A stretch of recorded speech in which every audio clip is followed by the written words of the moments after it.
What's your argument? That we should celebrate a coupist? Thank you very much, Samson, and good morning to your viewers. And thank you very much, everyone. I'm happy to be here. I like the way you said, despite of all the problems, I would like to know what some of those problems are. Oh, but yeah, fair enough. Many of us have our problems. Yeah, fair enough, fair enough, fair enough. But the thing is that you are upfront with what you do. That yes, I belong to this political leaning. I don't shy away from it, and so on and so forth. So why not? Okay. What this does is that, first of all, I like to put on record that when we followed the campaign of the NDC, this was never mentioned in the campaign. So this has not been a matter that they thought about during the campaign that they will do for Ghanaians or they will use it to reset the Ghanaian agenda. They didn't talk about it.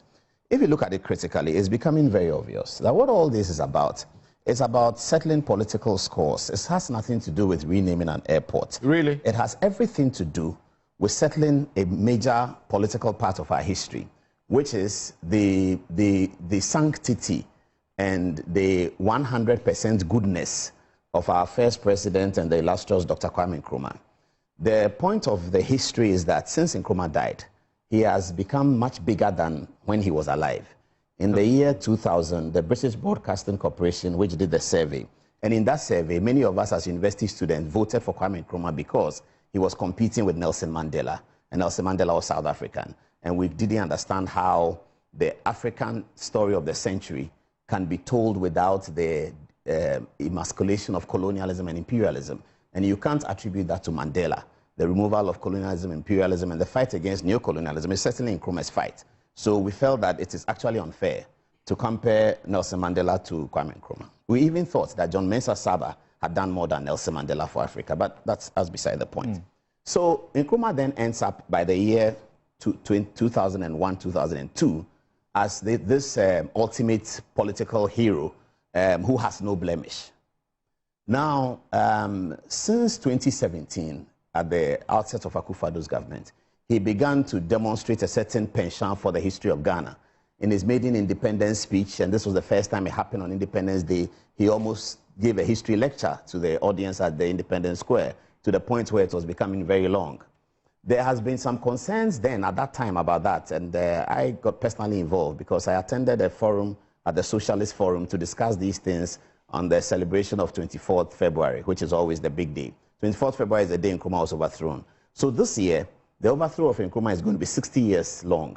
And it had always been planned by some of these actors that on the 60th anniversary of Nkrumah, let us restore Nkrumah's image 100% over Ghana. This Kotoka's name on an important edifice like the airport is the remaining last leg of the nemesis of Nkrumah that must be taken away, because they have been able to establish Nkrumah as the hero and the 100% hero since the BBC issue. Now, what we have been pointing out is that they started by arguing that Kotoka is a coup maker. Okay. And then that argument appears to be shifting.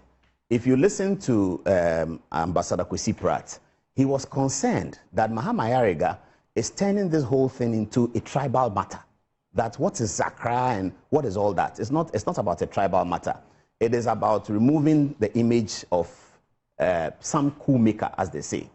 Okay. You just talked about Arthur Kennedy, who then mentioned the coup maker thing relating to Rawlings. And then we also know about Franklin Kujo, who put up how Nkrumah's regime was murderous. What we would like Ghanaians to see, and at the end of the day, the government will make its decision. And then we will have to decide whether it's a political decision that we vote on the next time or whatever we do. But we have to, we cannot ignore history. We have to make obeisance to history. The history is that from 1960 up to the time Nkrumah was overthrown in 1966, he was a despot. He was not good for Ghana. He was terrible for Ghana. The 1960 constitution, which Nkrumah put together, which I have in front of me, has Nkrumah's name buried in the constitution, Article 10. Correct. Where it is talking about Kwame Nkrumah as president of Ghana. Okay, yeah. So it's talking about Kwame Nkrumah as president of Ghana in that Article 10. There is also a bit more.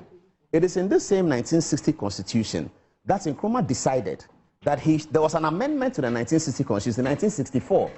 And if you look at the amendment, it will interest you to know that the amendments that was provided in the 1964 amendment included the fact that Kwame Nkrumah was now able to dismiss judges. Yes.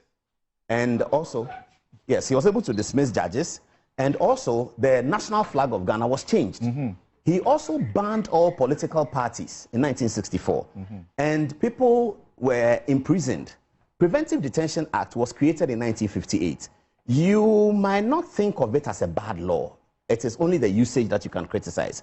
Because what happened is that Nkrumah had been attacked by a bomb. And it was becoming very scary between Nkrumah and the opposition. The violence was growing on the part of the opposition, I must say. And Nkrumah needed something that will allow the intelligence agencies to work. So that's why PDA was set up. So in fact, if you look at the usage of PDA, between 1958, when it was set up, and about 1961, it was minimal. But from 1961 to 1964, the PDA was railroading everywhere and every home was afraid. This was the state of affairs in Ghana. Now, because we are not accustomed to our history that much, and all of us, many of us talking today, were not born in that time. We all don't know that, and we are railroaded into Nkrumah as something. That's a situation where you could be arrested and put in custody without the intervention of a court. Not just without the intervention of the courts, but on the basis that the Minister for Interior is thinking in his mind that you are preparing to do something wrong. This is a fundamental departure from the processes of the jurisprudence of the criminal court. It's just a fundamental and a wicked departure from it, that somebody can think in his head that he suspects that you are doing something wrong, and then you are picked up and arrested. This was the state of affairs in Ghana at the time. Now, there was nowhere else to go, because if you look at the amendment of the Constitution, Nkrumah had made himself a life president. Correct. And he had also made CPP the only legitimate party.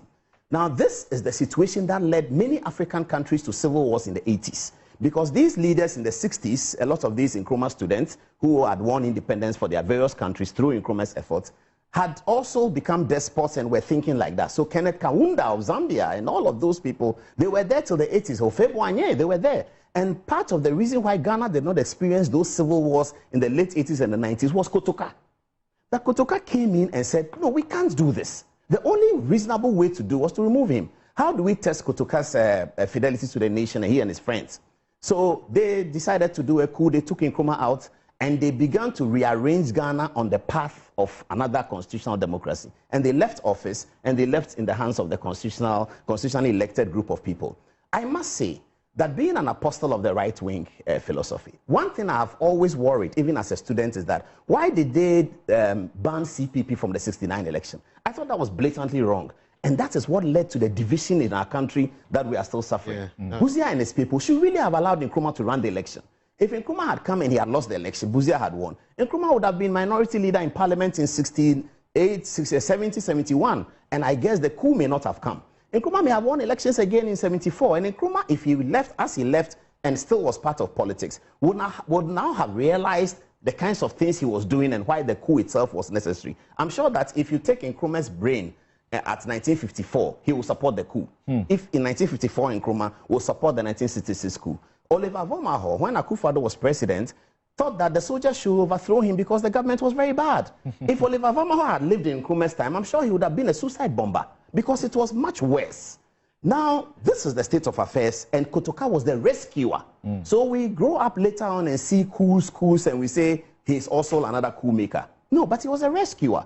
The South Africa airport is named after Oliver Reginald Tambo. That's right. He was a terrorist on the list of everyone in the world, UN and everybody. But well, even Mandela was on terrorist the airport list. was named after him. So what we are saying is that let's put the history in proper perspective. If after we all have acquainted ourselves with this history and then understood why Kotoka may be considered a hero, for which reason the airport will be named after him, not just a coup, but the kind of circumstance that occurred, then if after all that, the people still want to name... So that from your point of view, Kotoka will be a liberator.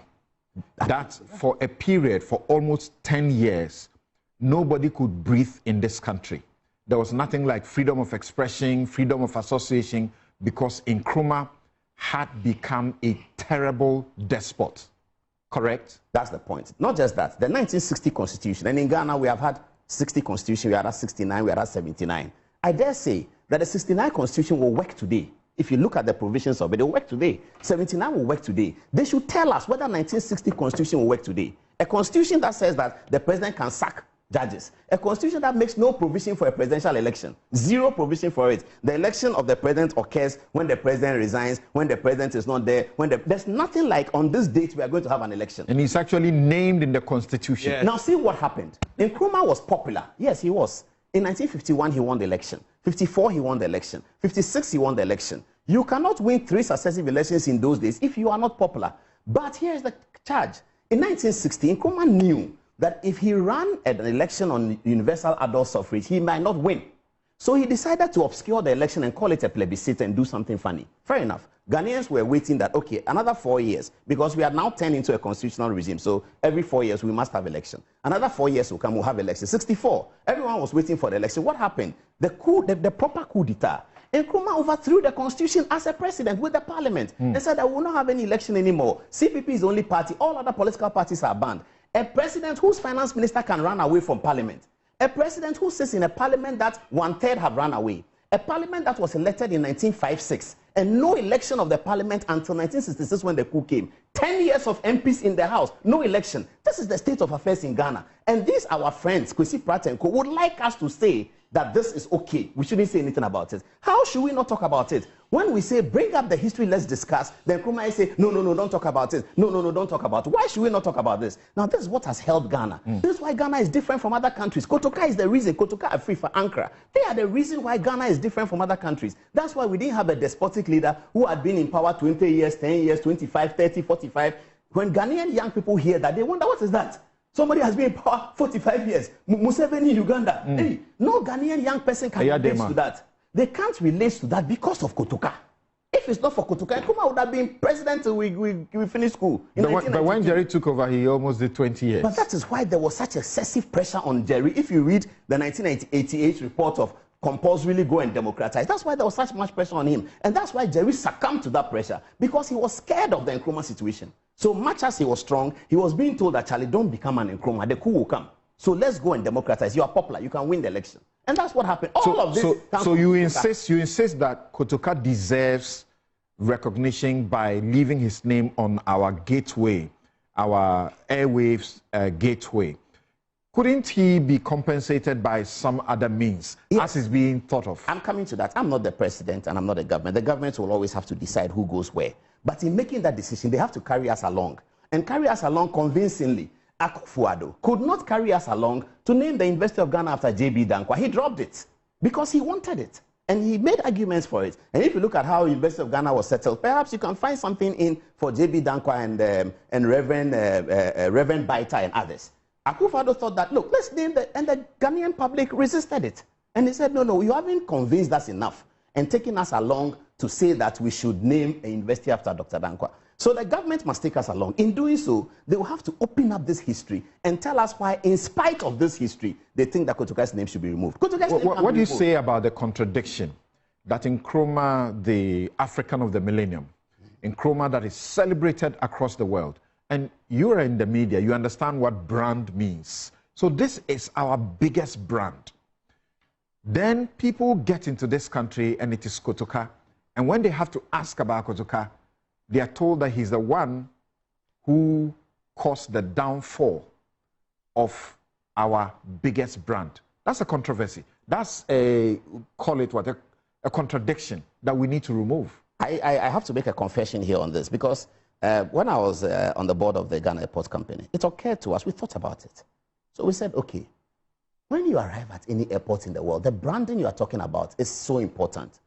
So Nkrumah is great, but because of all of these things, why don't we then call the airport Kofi Annan? You and he had just passed, you and Secretary General. Right. Apart from Ghanaian president and the heroics of Nkrumah, no Ghanaian has risen to that international level to be UN Secretary General. Ambassador Annan is the first. True. So we thought so. We went to Akufo-Addo with it, and he was concerned that, look, you have to build an airport. You haven't finished building Kumasi Airport. When are you finishing? You haven't finished. That time Sunyani Airport was not operational. You haven't finished Sunyani Airport. You haven't done Tamale Airport. You want to go and change name of Accra Airport for what? And we'll all be bemused and we laughed about it. So yes, this branding thing has occurred to me. If you talk about branding, Kotoka is not the brand, for sure. If you talk about branding, you can use Ambassador Kofi Annan. Today, people are talking about it being Accra Airport, and then people go further to say that, okay, the land is for Labadi people. So let us name it after a Labadi somebody. One of the most prominent Labadi people that we've had in this country is the Speaker Peter Ajete of Parliament. He's MPP. Is an NDC government going to name the airport after? I think the discussion has been about a Ga chief. Well, and that's Ga. But the Labadi people are going to rise up with a new conversation. I beg, I'm a Gama here. We are not rising up. We want to have Labadi.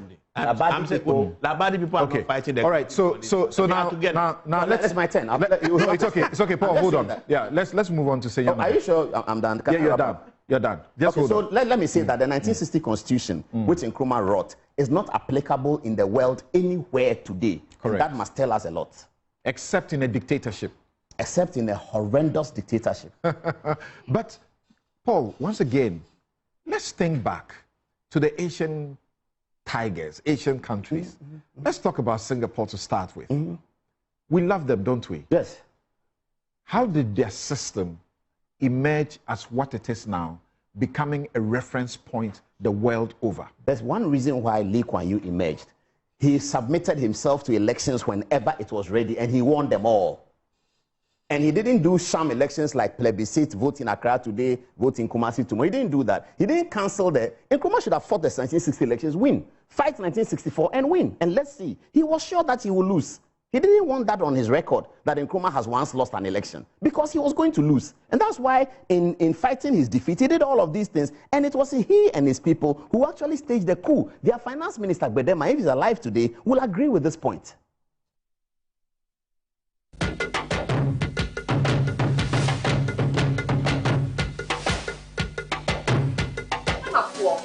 Chechia wini nara mi ding baby dapa mi dia dia sonko kra na ebremo nya ode to aduane mo ama waduane dapa na me de bremo eno any some spices dey emu wa no bebre o various flavors ubenya eya akoko ubenya nantwie yedi ku jollof mu ma emu ye de ubenya yedi ku nkwan yedi ku froye mu ho na ko pebito na ema waduane enye de unyimi nia yenkon konko tie nyankofo eka. Autant de communication, ni enjoy Oduba, that Samu spices. One in the essence, don't fight.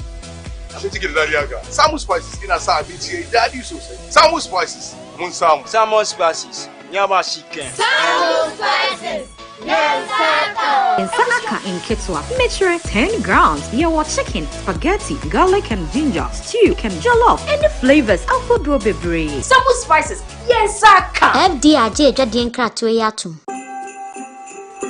The festive season is here again, and your most preferred estate partner is giving you 25% discount on land sale.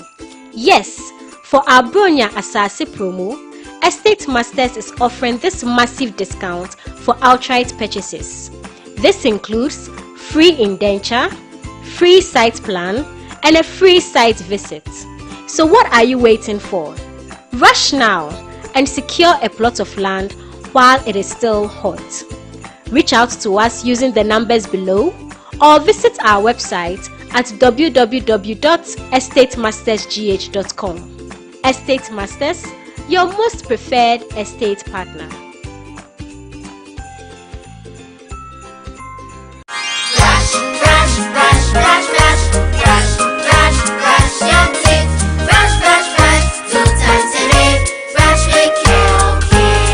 Hello, my friends. My name is Calcate Toothpaste. Wow. I was made to be gentle on your gum but protected. I will protect your teeth from cavity, make your teeth whiter, stronger, keep your mouth fresh all day. And best of all, I'm strawberry flavored. So put on a smile and try me. That's amazing. Just try me. That's my job. If you say so, jump on my brush. Makes your teeth stronger, chicky whiter, chicky stronger. Yay! You did it! I'm glad you like your new toothpaste. Don't forget to brush both day and night. Calcates. Happy smile.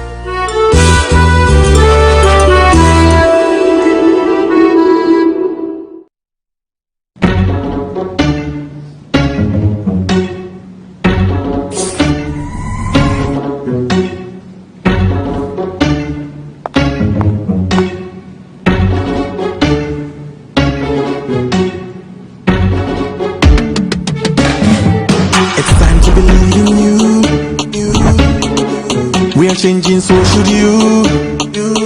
If you're dreaming, don't be afraid. And in the valleys, keep your head up high. Dare to dream with Puma drinks. Yeah, believe it, you can achieve. Oh yeah, clap your hands for the whole new vibe. Make we set the bliss. Oh yeah, come alive. Let me hear you.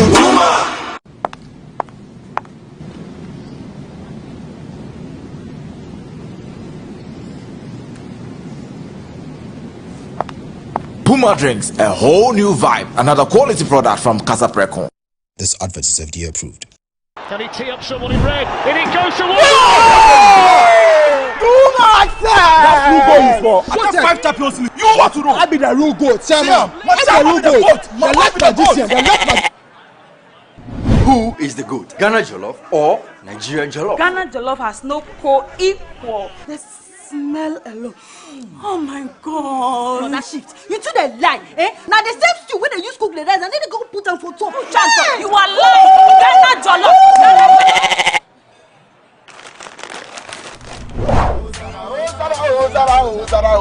And you did here, forget everybody, yeah? My guy. Put some respect on the goat. On the goat. The only goat I know lives in Tama. Every year, we dey give to you back to back. We are talking about PET. I want to hear the face. Except be the goat, huh? My guy, he be the goat. Though our choice of goats may differ in football, music, and jollof, Alomo Bitters always brings us together. Alomo, experience greatness in every moment. Drink responsibly. Not for sale to persons under 18, nor recommended to pregnant women. This advert is FDA approved. Good afternoon, Mr. Ambedu. Good afternoon, Mr. Asari. How is business doing? My business is collapsing. Why is your business collapsing? I sold my products and services to my clients on credit, and my debtors are not paying their debts. Have you heard of Rosic Consult Limited, a debt recovery company operating in all the 16 regions of Ghana? Not at all. Mr. Ambedu, all you need to do is to contact them on their customer service line. I recommend Rosic Consult Limited, a debt recovery company to financial institutions, businessmen and businesswomen, other companies, and also individuals. Rosic Consult has 98.4% debt recovery rate. We have professional debt recovery managers. You are assured of swift debt recovery. No recovery, no commission. For Rosic Consult Limited, no more write-offs. And we pre-finance the recovery ourselves. Up Santa Claus and stand up to your honor.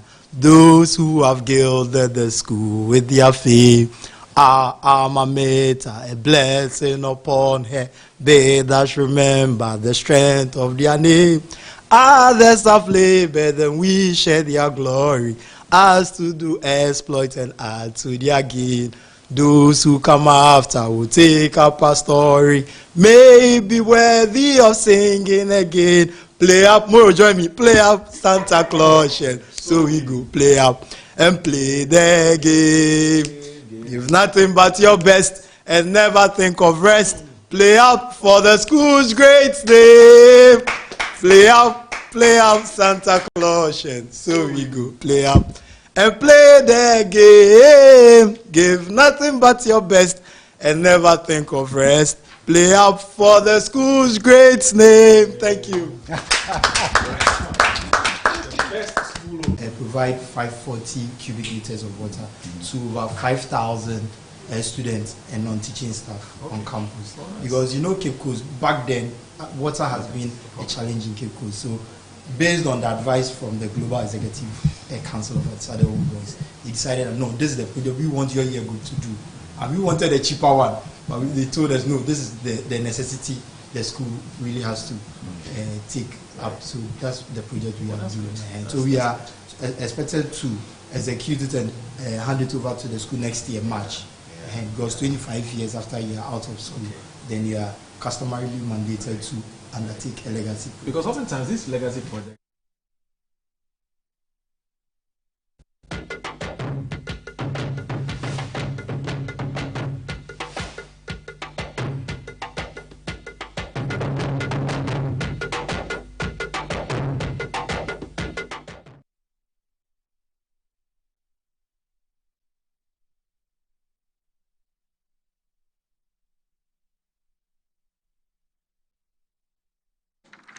It's 9:30. Good evening. Welcome to the show. And those of you who want to keep one eye on football, Arsenal is leading by 1-0 at the Brentford Stadium in London. In a crucial EPL game, Arsenal need to win 1-1.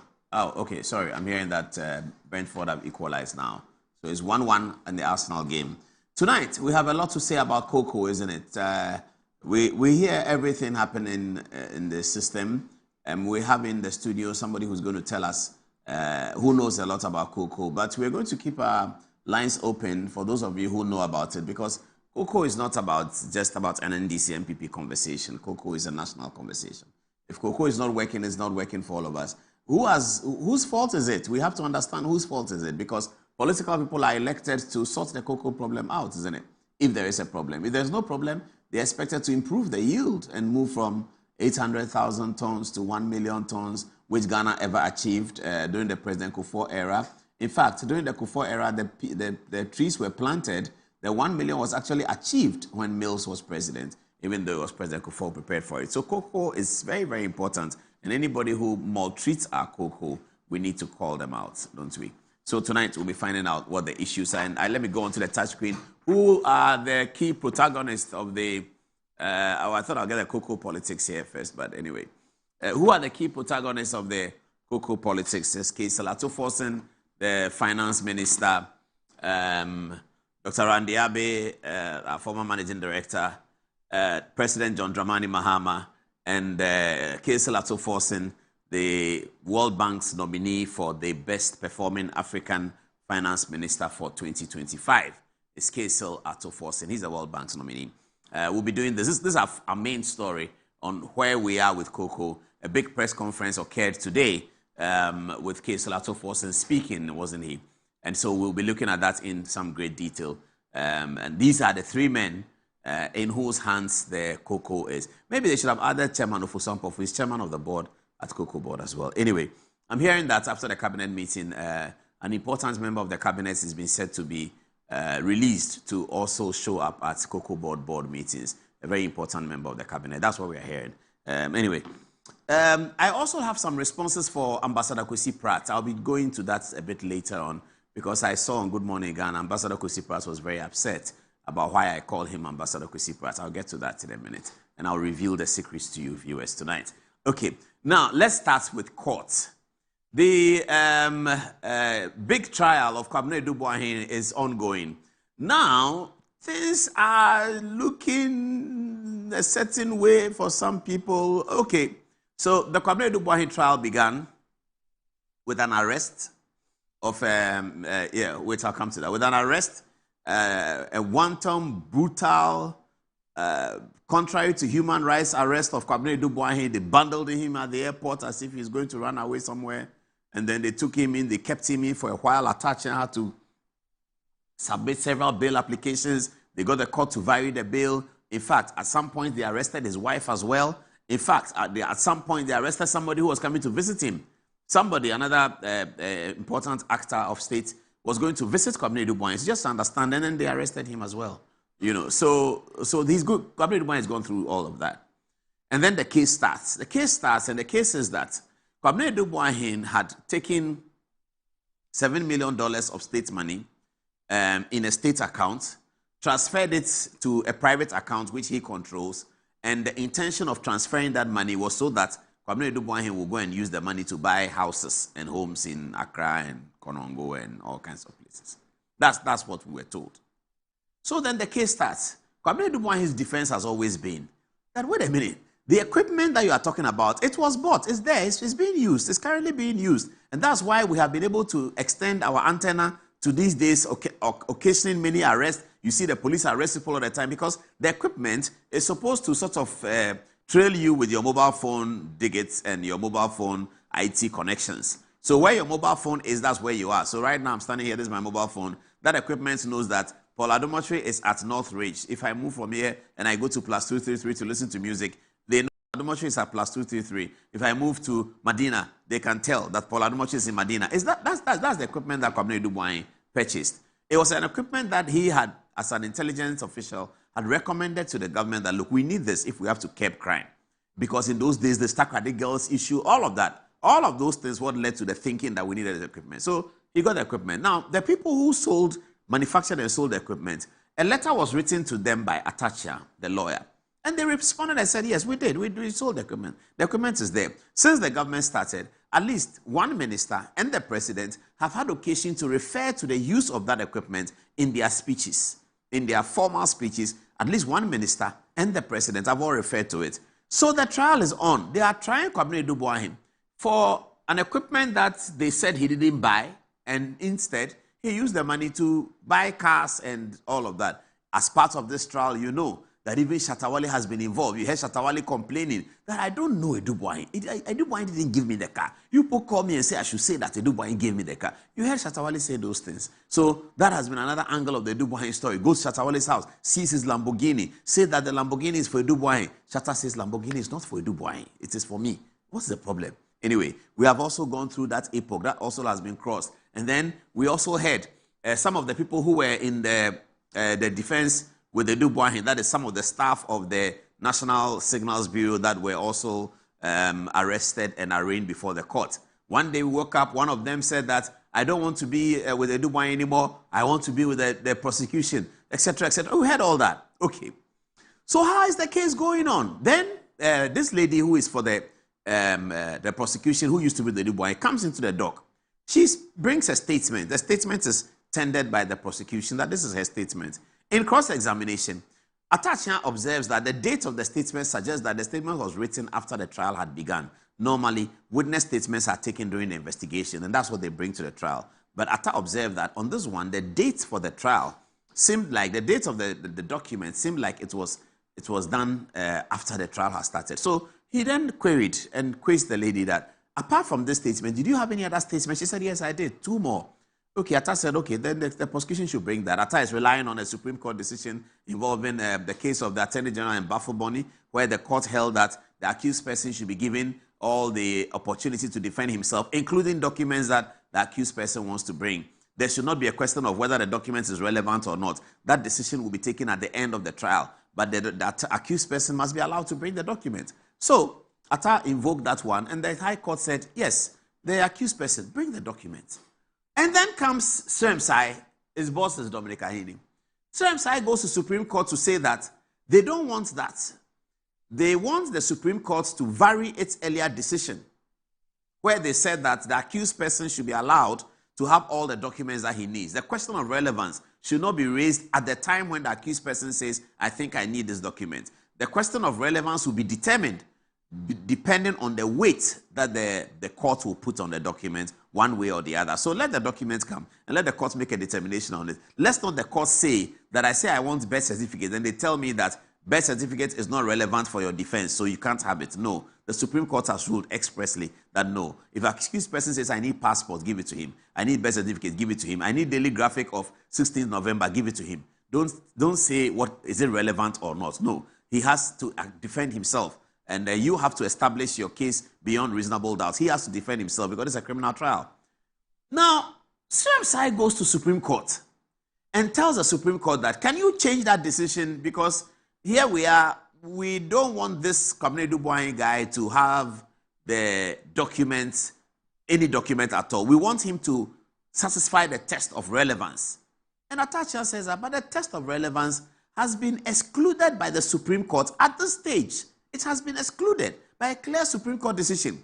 He says no, even though that Supreme Court decision was in the favor of the NDC as at the time it was procured or as at the time that it was given, Seremsai goes to Supreme Court and says, no, Supreme Court, change it.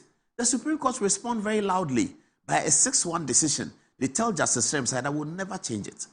The accused person is a Ghanaian. Every accused person is Ghanaian. He must have the right to bring the documents that he wants to bring. You can argue that is not relevant. The judge can make that decision, but you can't say that he says, I want daily graphic of 16th March, and then you say it's not relevant, so you can't have it. No, the Supreme Court has been clear on that. 6-1 decision. So that was the last time they went to court. So today, court came. Yesterday, court came.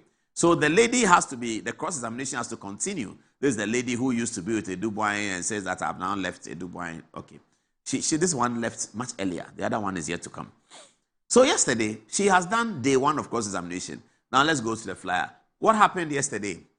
High Court has adjourned the case of Republic versus Edu Boahen and others because the AG's second witness failed to show up in court. This is the Attorney General who is conducting oral, who is in a hurry to demonstrate that the things that they said at oral was correct. And they are now not coming to court so that the case has to be adjourned to another time. They are not coming to court. Their witnesses are not showing up in court. And we all have to come to court to learn that the witness didn't show up. If witnesses do not show up, don't they tell their lawyers that they won't show up? So viewers, that's the first red flag you have to observe. If witness doesn't want to show up, they tell their lawyers, I won't show up. The lawyers will communicate it. That witness is not available. Can we take another witness, or can we do something else, or can we adjourn? But this one, we all come to court. Court rise, witness is not available. That one, there's a story behind it that we have to find. So this is where the matter is. And I'm telling you, viewers, that this thing is going like that. One leg is blowing the wind, the other one is blowing the wind, the other one is blowing the wind. You see, there was a funeral in Koforidua. I saw the videos. I'm not sure what funeral it was. There was this funeral in Koforidua. Is it Koforidua or Asaman Kese or something like that? The videos were on social media, red and black tent. And some wind, rain-type wind, had blown the tent away. It had raised the thing and blown the mourners were running helter-skelter. I think it was a stadium. It looks like some important person, but I just saw the video. I don't know who it is. The thing had blown the video. The video had blown the red and black thing. I saw some Ghana flag there, so I think it's some important person, but I'm not sure. I don't know why it's Koforidua or Asaman Kese, some place like that. They just raised the thing. The funeral, they were funeral, and then some wind raised the thing, threw the cars away.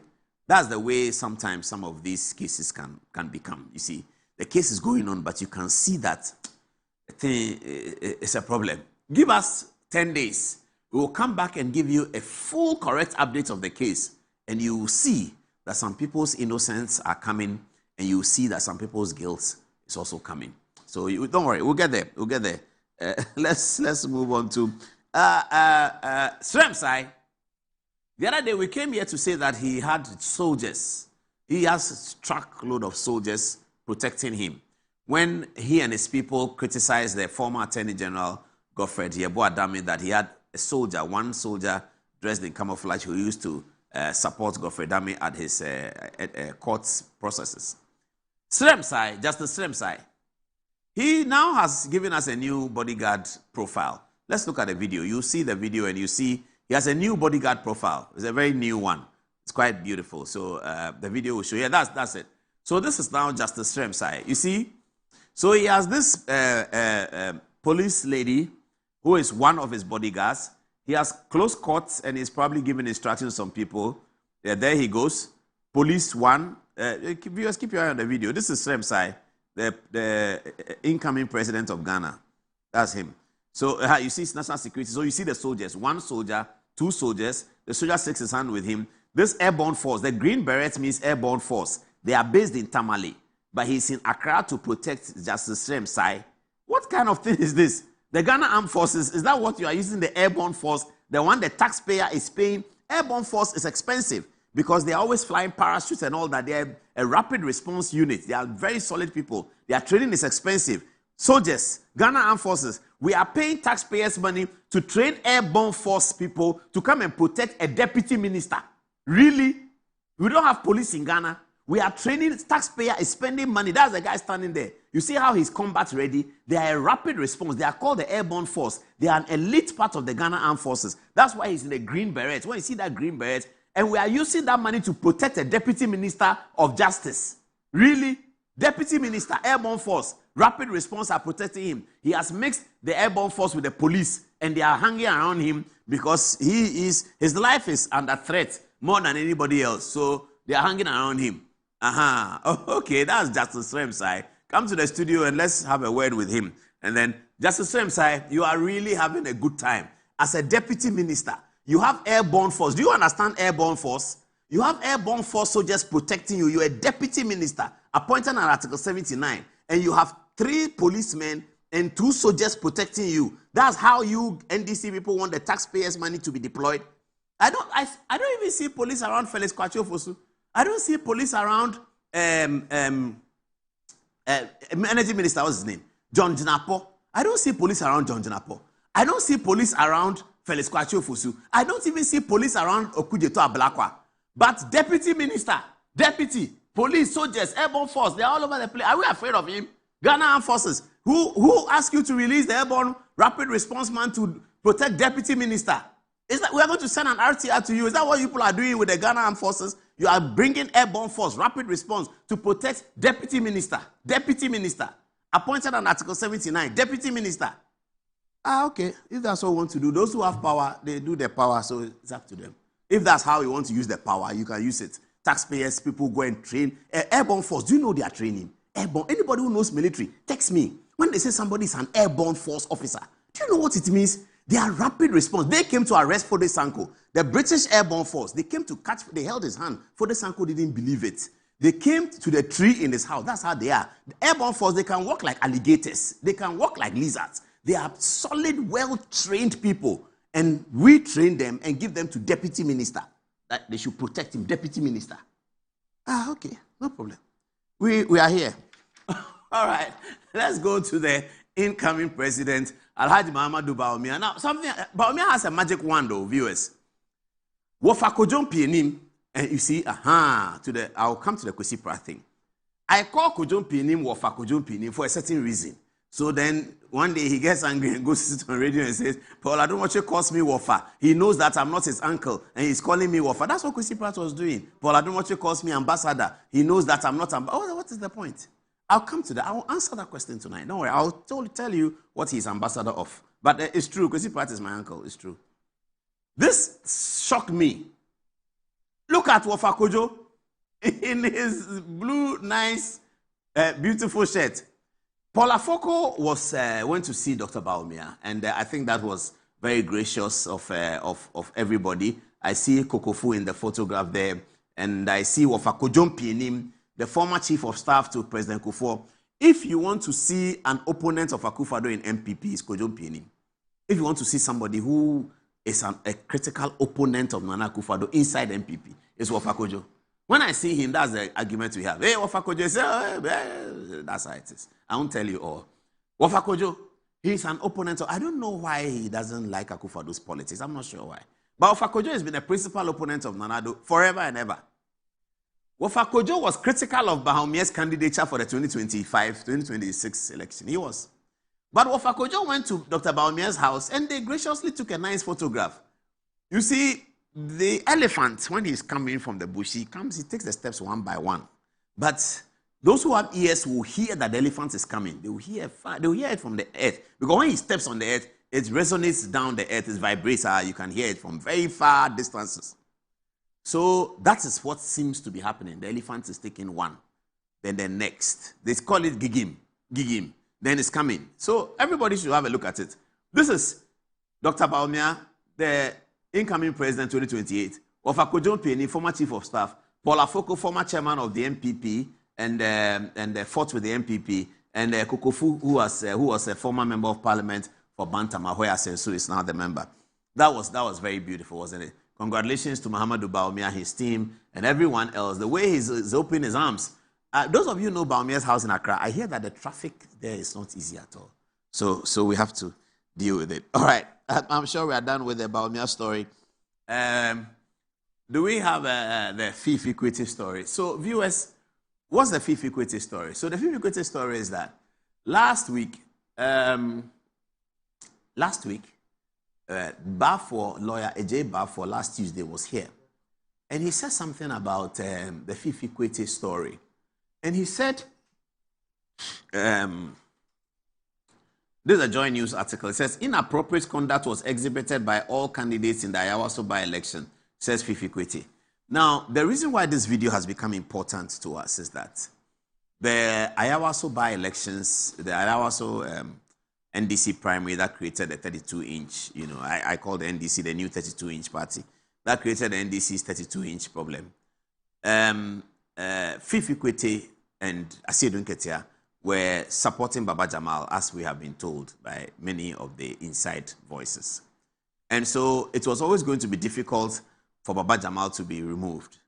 That's notwithstanding, we also have to make the point that it was going to be hypocritical for anybody to isolate Baba Jamal as the sole offender of vote buying and then jettison him out. That was going to be very difficult because many of our political elites have all done vote buying. You heard the Greater Accra Regional Minister the other day at Tablekuma. She was asked that by journalists that it looks like there's vote buying. You know what? You remember what she said? She said, but every election there's a vote buying. If they have the video, they'll show it. He said every election there's a vote buying. There's a vote buying. So if there's a vote buying, they should also buy the vote. Every election there's a vote buying. That's what she said. He said every election there's a vote buying. So when we do a vote buying, another MPP too can do a vote buying. NDC too can do a vote buying. That's what she said. She wasn't invited to any committee. She's a regional minister. She's a member of parliament. She wasn't invited to any committee. So it was going to be very difficult to bring down this Baba Jamal thing. But the point that Lawyer Bafo was making, which is important, is that in responding to the press, Fifi Kwete appeared to be presenting a defense for Baba Jamal in one, and then B, he appeared to be responding to the message from Felix Kwakye Ofosu. B, he was responding to, because Felix Kwakye Ofosu issued a statement on behalf of the Jubilee House, on behalf of the president, criticizing Baba Jamal, announcing his removal as Ghana's High Commissioner in Nigeria as a result of something that was yet to be investigated anyway. So now that the investigations has cleared, are they going to restore Baba Jamal as ambassador in Nigeria? Anyway, so Fifi Kwete appeared to be doing that, and we are showing you this because we are trying to suggest to you that Fifi Kwete and Asiedu Nketia are on the same side, and we know ultimately they are looking for Asiedu Nketia to become the presidential candidate of the NDC. That's straightforward. But listen to the way he deals with this question. It was quite an uncomfortable question to him, and I commend him for managing it well. But even in his better management of the situation, the fallouts really showed up. Have a look.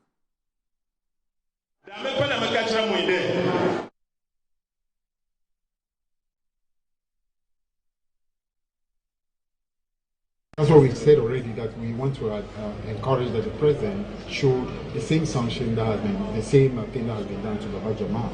The same thing should be done to any other who has been found guilty, who is in a appointed position. Because that has to do with the code of ethics as far as the government is concerned. As far as the party is concerned, that's what we said. Given the constraint of time, we clearly have no option but simply to go ahead with the result that we saw. Because there's no way we can change the result. We cannot get the candidate tomorrow, so we are compelled to go back here. Ideally, we have had to annul, but we simply cannot do it because of the real time and also constitutional obstacles. That's what we said already, that we want to encourage that the president show the same sanction that has been, the same thing that has been done to Baba Jamal.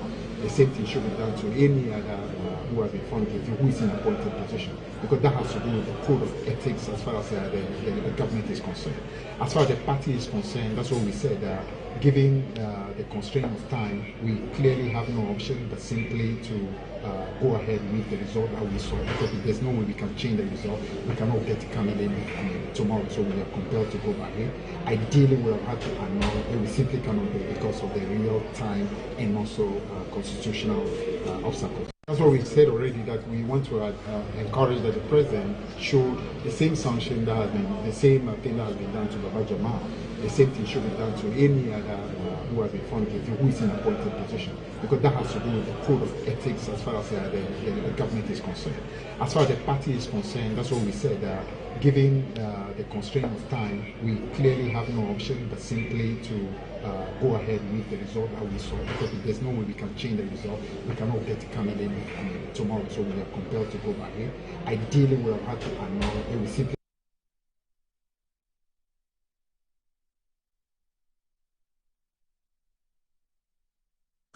That was Fifi Kwete. So as we will say, waiting concern Musa, it's a combination of fights between Jubilee House and NDC headquarters. For us there, waiting concern Musa.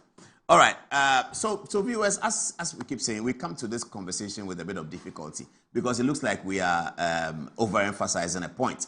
But we are responding to what happened on social media after this conversation about airports, which then led to whether Nkrumah was a bad leader, was a good leader, all of that. We have said that from 1960 to 1966, Nkrumah was a bad leader. No one can say otherwise. Absolutely no one can say otherwise. But they can talk about how I'm dishonest because I call Kwesi Pratt ambassador, and I know that he's not an ambassador. I don't even understand how that is dishonesty, how that constitutes dishonesty. When I call somebody by a certain name and he's not that thing, so I call somebody doctor, he's not doctor, then my goodness. But I'll explain to you why there's discomfort on that. I'll explain to you. What we are going to show you next, though, is we're just going to, we're going to take 15 minutes of your time, viewers. Please bear with us. 15 minutes of your time. If you are young, then you don't have to bear with us. You have to forcibly watch us. But if you are old, please bear with us. Please bear with us. 15 minutes. In the next 15 minutes, we've done a presentation about constitutional articles, the things that we said. Why do we say it was a one-party state? Why do we say that Nkrumah made himself a lifelong president? We explain all of that in document, not in opinion, in document. Constitutional provisions. So we are going to show that to you now. I'm sure after that there will still be more questions. You can always ask the questions. We are not afraid of the debate. We are happy to debate it anywhere. Anybody can bring what they have because we have put all the strands of the debates together, from the provisions of the 1960 Constitution to the amendments of the 1960 Constitution. Indeed, and in fact, so this book, this small book in my hand, is entitled The Evolution of Parliament in Ghana. It's written by K.B. Ayensu and S.N. Dakwa. They tell us what happened in Ghana on the morning of August 1965 in the Parliament of the new amended Constitution.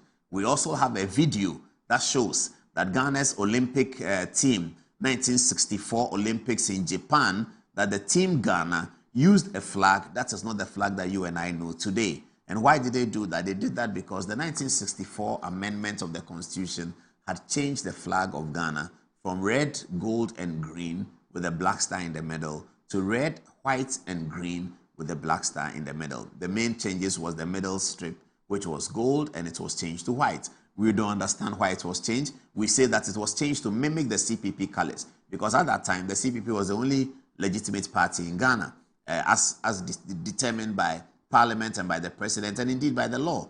So they wanted to bring the national flag close to the CPP flag. So the CPP colors is red, white, and green without any flag. There's a red cockerel in the middle.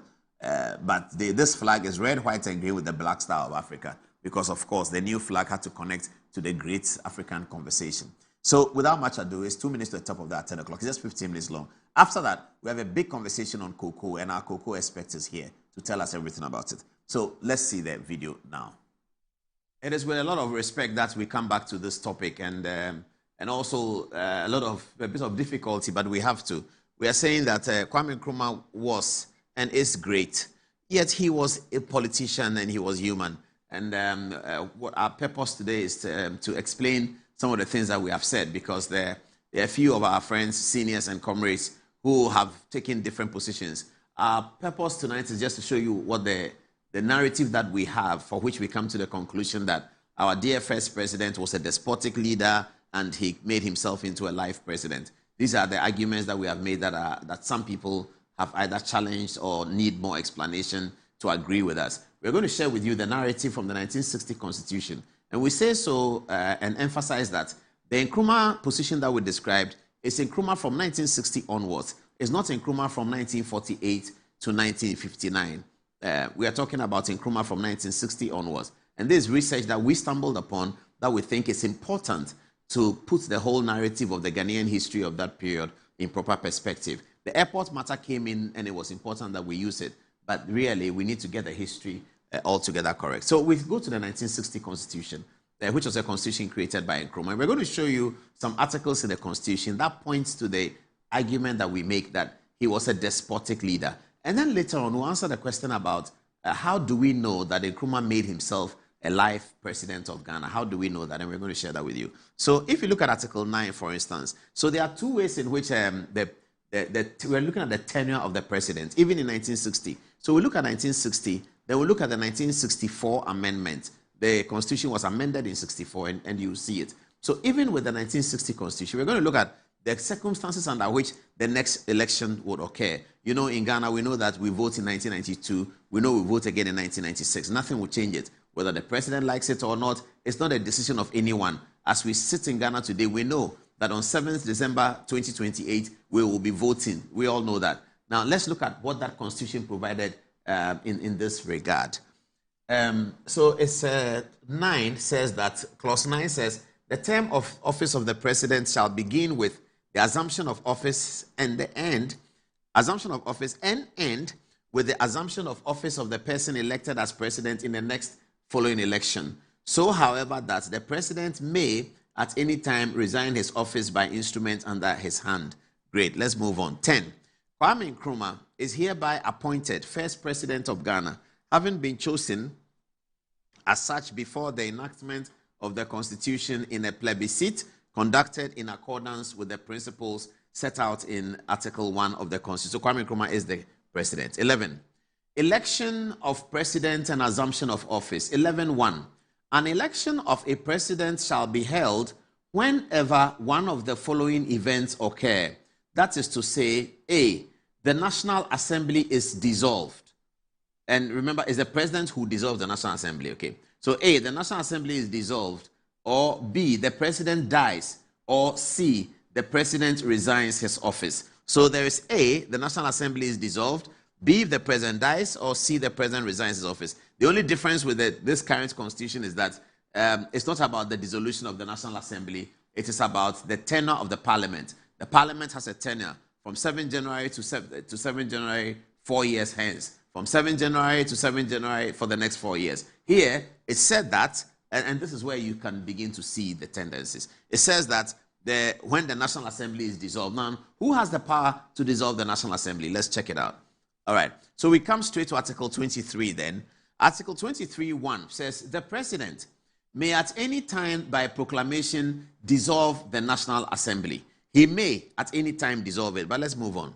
The President shall, and this is compulsory, he shall, in any case, dissolve the National Assembly on the expiration of the period of 5 years from the first sitting of the Assembly after the previous election. So this is the important clause, okay?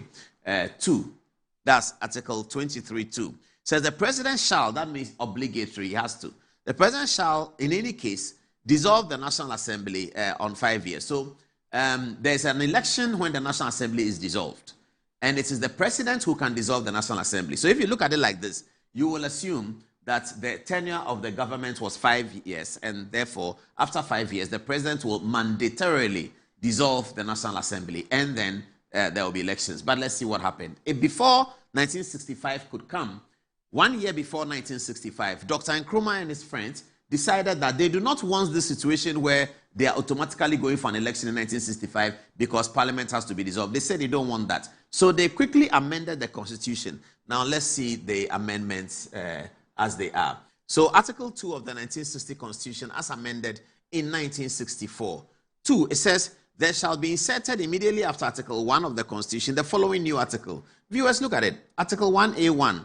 In conformity with the interest, welfare, and aspirations of the people, and in order to develop the organizational initiative and the political activity of the people, there shall be one national party which shall be the vanguard of the people in their struggle to build a socialist society and which shall be the leading core of all organizations of the people. The national party shall be the Convention People's Party. So, there you go. Before 1965 could come, so that we can go to an election and Parliament is dissolved, the Osajifo introduced this amendment that there's no longer multi-party system in Ghana. There shall be one party, and that one party is the Convention People's Party. Also in the amendment, it was provided that the President may at any time, for reasons which appear to him sufficient, remove from office a judge of the Supreme Court or a judge of the High Court. I don't know whether Court of Appeal judges were excluded, but this is it. This is another one. I'm building towards our dear first president becoming a despotic leader. This is it. This is the other one. Now, how was the thing implemented? This is the one-party state. I'm going to show you how it was implemented. And this is in this book, as you can see on the screen. I don't know how many people have a copy of this book. It's an important book. It's entitled, let me have the book again, The Evolution of Parliament in Ghana. It's by K.B. Ayensu and S.N. Dakwa. Both of them were clerks of parliament. And I met, I believe it was S.N. Dakwa that I met. I met S.N. Dakwa before, at the time that this book was launched. This book was launched at the IEA, I believe, in 2001, something like that. I happened to be there by the grace of God. So I have known this information for quite a while. Now, in the book, the two clerks of parliament report what happened in parliament at that time. And that will tell us how the Nkrumah metamorphosed from the 1964 transition to make himself a life president. So as you know, in 1964, the constitution is amended, and now you have a one-party state. All other political parties are banned. There's only one party. So now let's have a closer look at how they implemented it. And this is a story told by KB Ayensu and SN Dakwa. And viewers, let's read together. The Second Parliament of the First Republic, August 24, 1965. And it shows us how the new members of parliament were elected, because the 1964 constitution, let's come back to the studio, let me just make an illustration. It shows, this shows that, so the parliament was dissolved. New members of parliament had to be elected. Dr. Nkrumah had made the parliament from 141 to now 198. And new members of parliament had to be elected. So without the amendment, we would have gone to an election and we elect members of parliament. But because of the amendment, this is how we got our members of parliament in 1965. This is how we got them. Have a look. The election of members of parliament to this parliament. The first one-party state. Each constituency nominated only one candidate. Each constituency nominated only one candidate. On May 28th, the names of all the 198 candidates were announced on national radio. On May 28th, the names of all the 198 candidates were announced on national radio. At the hour appointed for the close of nominations, all candidates were returned unopposed.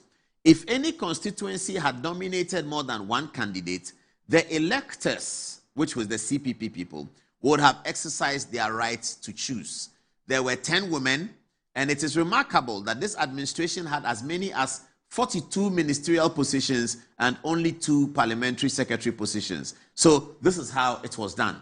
Viewers. So when the time came, the single party, the CPP, nominated 198 constituencies. They nominated everywhere, just a nomination. And because it was every constituency nominated one, there was no contest. And GBC Radio announced the 198 names of the people who will be members of parliament. That is fair. So how did Nkrumah continue to be president? Why was there no voting? What happened is all in SN Dakwa and Ayensu's book. Let's get quickly to it. Okay, so the first sitting of the Second Parliament of the First Republic. This was held on June 10th, 1965, with the clerk, KB Ayensu, presiding. Mind you, KB Ayensu is the writer. After prayers, Kofi Asante Ofori-Atta, formerly known as AEA Ofori-Atta, was elected Speaker. He was conducted into the chamber where he submitted himself to the will of the House. He took and subscribed the oath of allegiance and the Speaker's oath. He was placed in the chair, and thereupon he made his speech of acceptance. A.E. Nkumsa and Alhaji Yakubu Tali Tolona were elected first and second deputy speakers. Osajifo Dr. Kwame Nkrumah's nomination as president was approved by the House. The House was adjourned sine die. That's the story. That's the history. Osajifo Dr. Kwame Nkrumah's nomination as president was approved by the House. That's it. That's how Dr. Kwame Nkrumah became president. That's how he became a life president. Because there was only one party. The chairman of the Central Committee of the party was the leader of the country. Nkrumah was the life chairman of the Central Committee of the CPP. That's how it is in China. The Chinese boss from Chairman Mao's time up to Xi Jinping, he's the chairman of the Central Committee. That's the same system Nkrumah was implementing in Ghana. He's the chairman of the Central Committee of the CPP. The CPP is the only legal political party in Ghana. The chairman of the Central Committee is also the president of Ghana. And he was life chairman of the Central Committee of the CPP. This is how he became president. 198 members chosen by the CPP in all constituencies nominated him as president, and it was approved. One of them nominated. It was approved by the 198. That was the end of the story. Nothing. That's it. So from that time, there will be no election because the new constitution does not say anything about election. There will be no election. The government will continue. People will be sacked from parliament if they are disloyal to the CPP, and Nkrumah will be president until he dies. I think this is enough. This is what we have, and this is why we say that he was life president. I'm sure that the opinions will start coming in very quickly. But let's move to another matter here. The flag of Ghana.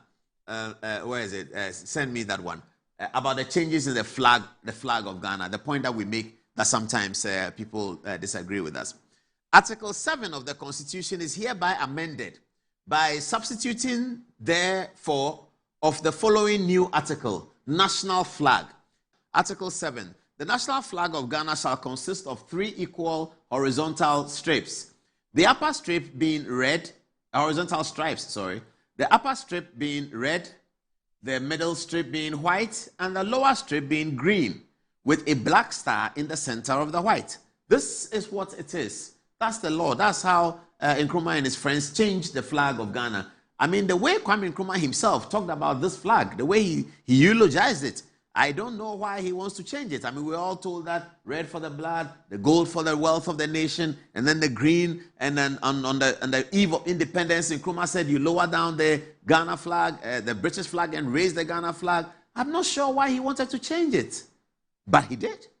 And we have some video evidence to show you that in 1964, the Olympic team Ghana that went for the Olympic Games, I believe in Japan, they were holding the new Ghana flag. This was 1964. Have a look at this video. Have a look at the video. The video is coming up now. So that's the Ghana, that's Team Ghana. There they are. You can see them in their glowing kente. Team Ghana at the... now that's the flag. Pause it if you can. Or the pause is going to come. Okay, but we can see it.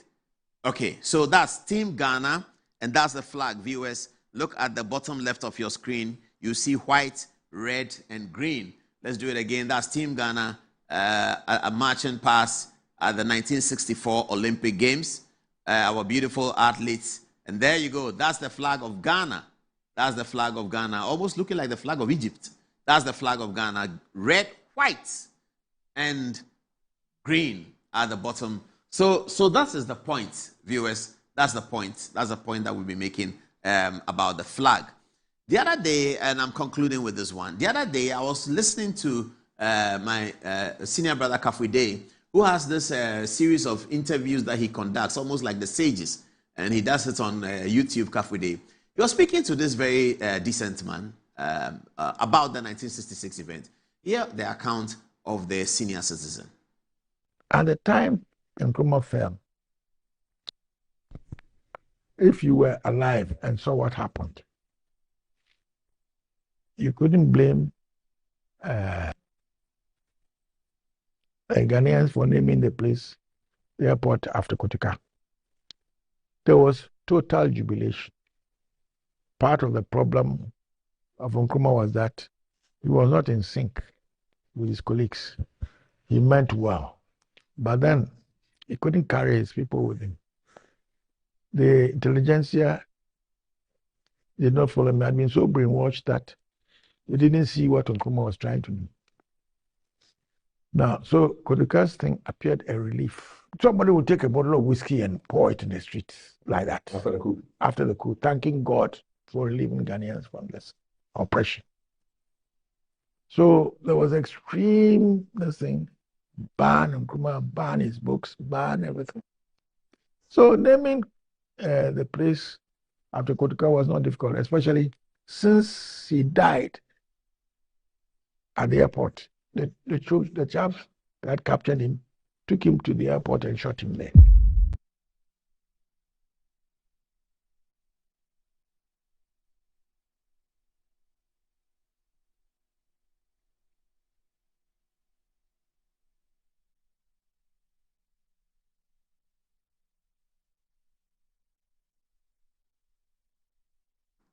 Viewers, thank you very much for your attention. Hopefully, we will not need to talk about this matter anymore, and people can sort it out themselves and decide what they want to believe. But the record is, I'm just happy that the point of conversation is becoming obvious that history is important, and we all have to find out what is in the history and show fidelity to the history.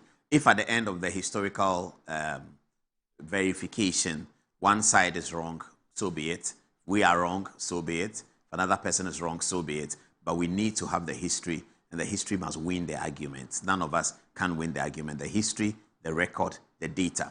Now, I want to answer this very important question because many people have sent me the video about Ambassador Kwesi Pratt, my good man here, worried about why I call him ambassador, and that makes me dishonest. I sincerely apologize. The reason why I call him ambassador is that I will continue to call him ambassador. He's an ambassador of the Cuban Revolution. And I've told him before, Uncle Kwesi, I've told you that when I say you're Ambassador Kwesi Pratt, I don't mean that you are I was calling him ambassador before John Mahama became president. I was calling him ambassador when Akufo-Addo was president. I was not calling him ambassador because John Mahama is president and Kwesi Pratt is not looking for any position. No, I'm not suggesting that he wants to be an ambassador of the NDC government of John Mahama. Far from that. I am saying that Kwesi Pratt Jr. is an ambassador of the Cuban Revolution, which was led by Fidel Castro. And many people have heard me say this, that Kwesi Pratt's ambassadorial status, which I confer on him, is because he is indeed an ambassador of the Cuban Revolution. What does that mean? Who is an ambassador? Who is an ambassador of Ghana? An ambassador of Ghana is one who tells the Ghanaian story to the rest of the world. An ambassador is one who sells the philosophy of whatever he's an ambassador of to the rest of the world. Kwesi Pratt is an ambassador of Fidel Castro's revolution. Kwesi Pratt can eulogize Fidel Castro's revolution. That can make even people like me, who are right-wing, support Fidel Castro's revolution. Fidel and Raul Castro wrought a revolution in Cuba. It was very successful. It's still ongoing. And Kwesi Pratt Jr. here in Ghana is an ambassador of Fidel Castro's revolution. And I can't even say he's an ambassador of Colonel Gaddafi. I'm an ambassador of Colonel Gaddafi's Green Book. If you want to know Colonel Gaddafi's concept and how, so you can call me. Paul Adumotre is an ambassador of Colonel Gaddafi's Green Book. Yes, I'm an ambassador of Colonel Gaddafi's Green Book. That's why I can tell you everything in the Green Book. And I love Colonel Gaddafi to bits. And I met Colonel Gaddafi at least twice in my life. The first time I met Gaddafi, I was 13 years old. And the second time, I was a journalist. So I'm an ambassador of the Green Book Revolution of Brother Muammar Gaddafi. Kwesi Pratt Jr., I'm not sure whether he's an ambassador of the Libyan Revolution, but I think he sympathizes with it. But he's an ambassador of the Cuban Revolution, led by Fidel Castro, which was later taken over by Raul Castro. So that's the story. Please inform my great uncle that I'm not being wayward. I'm just stating the facts about his ambassadorial relationship with the Cuban Revolution. Okay, let's get on to Coco. Oh, yes, I have this birthday dedication to do very quickly. Oh, where's the name? Please. Okay, yes. Happy birthday to the amazing Bernice Otichuam. Bernice Otichuam, today is your birthday. Your husband sent this to me that I should put it out for you, that you're a regular viewer of Good Evening Ghana. Happy birthday to an incredible nurse, loving mom to Elena, and a wonderful wife of Mr. Forsen, CEO of Thai Grace Rice and Oil Enterprise. Wishing you a day filled with love, laughter, and celebration. May God bless you abundantly on your special day and always. Sending warm wishes to the entire Forsen family, sister-in-law, mother-in-law, and all loved ones. Cheers to another year of joy, good health, and happiness. The name is Madame Bernice Otichuam. She is a nurse. There she is on your screen.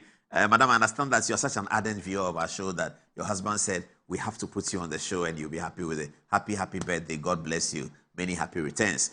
Okay, yes. We get very excited when our cherished viewers are celebrating their birthday. Cocoa politics. This was Keselato Forsen addressing the Ghanaians during the campaign. Have a look. President Mahama Semenkan Chamode. Why Yamena Duma, NDC Bababe. Neya Babe, Koko, Yawatum Papi, Mawakuma, Atomi. Koko farmers are Wawagana. Abani ought to be one you went into the year. Abani ought to be where Sisimu Bebre. Abani wa from Musipa Bebre. The Damepana Makayide. Koko no bono. Koko bag biala abane botton obaton wa bochi oya sika 9,800 oya Ghana sika da no mu 98 million Ghana cedis one bag. There's a 98 million cedis. Ghana is a share of Koko board in there. Oida abano oche de miska bi mu abasa so oche ma abasa na ono wa afakul na the Koko farmer no wa ma na ebie. The Mabani ought to be already wasted it as it. On no one for a being, no one will go for man, the way. It's you go about the Biala we dey what on enkoida aban oma cocoa farmer 65 million Ghana cedis. 65 million Ghana cedis. Instead of 65 million Ghana cedis, aban wa ama cocoa farmer or 30 million. And that's extra 3,000 Ghana cedis. Who 65 and one more 30 million. A pedabele you in there. Abani do in there. Musika MPP Aban Wafa. Oh yeah, bag Biala what Tonibia. Musika 35 million. Where was the president Kufado? Union Baumia and the MPP Aban. What was the one?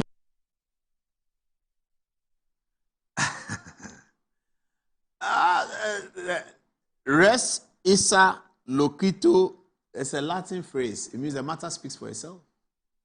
Res issa, the matter has spoken for itself. Yes, President John Dramani Mahama endorsing during the campaign the words of Casel Atuforsen in the tremendous promise that they made to cocoa farmers. Here's the president. As Abraham this wabaimu. Na cocoa for omenije. Every say if Afibia yediskana kahon. Afibia yediskani bikahon.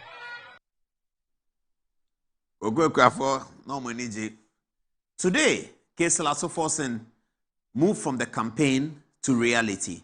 As Minister of Finance, he had the onerous responsibility, and I don't envy him at all. He had the onerous responsibility to go back to the farmers after the cabinet meeting to now tell the farmers the truth, that given all the circumstances, the government of Ghana will not be able to pay them better than Nana Akufo-Addo paid them. He said, given the circumstances, the government cannot honor the promises that they made to them. And because he was the principal promise maker, he was asked to come and announce to the cocoa farmers. This was Atuforsen's infamous press conference today. The remainder of the effective today, Thursday, 12 February 2026, the new producer price for the remainder of the 2025-2026 crop season will now be 41,392 Ghana cedis per ton and 2,587 Ghana cedis per bag. 2,585 Ghana cedis per bag is far less than what the cocoa farmers were paid by Akufo-Addo's government. So that was 3,600. Why are we going back on our promises? And why is our cocoa sector getting worse? Is it poor management? Is it a huge debt overhang that was inherited by the NDC government? Is it unpaid something that has been transferred to the new government? Let's get to the table now and get our Member of Parliament from Ofori-Krom constituency in Ashanti. He knows a lot about cocoa. He's going to tell us everything about cocoa right now. Okay. Honorable, good evening. Oh, good evening. How is Parliament? Oh, Parliament is good. We are a mighty minority. We are working hard to put the government on its feet and to make sure that we represent Ghanaians just as they voted for us to do. So far, everything is okay.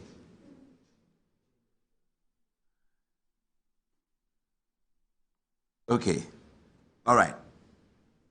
Now, let's get into the cocoa conversation. Before then, though, let me get Michael to give us some text messages about what people are saying so far, and then we can get into the cocoa conversation. Okay, Michael, if you are ready, what are people saying? During the Nkrumah and the CPP era, the government branded George Orwell's Animal Farm the educational curriculum.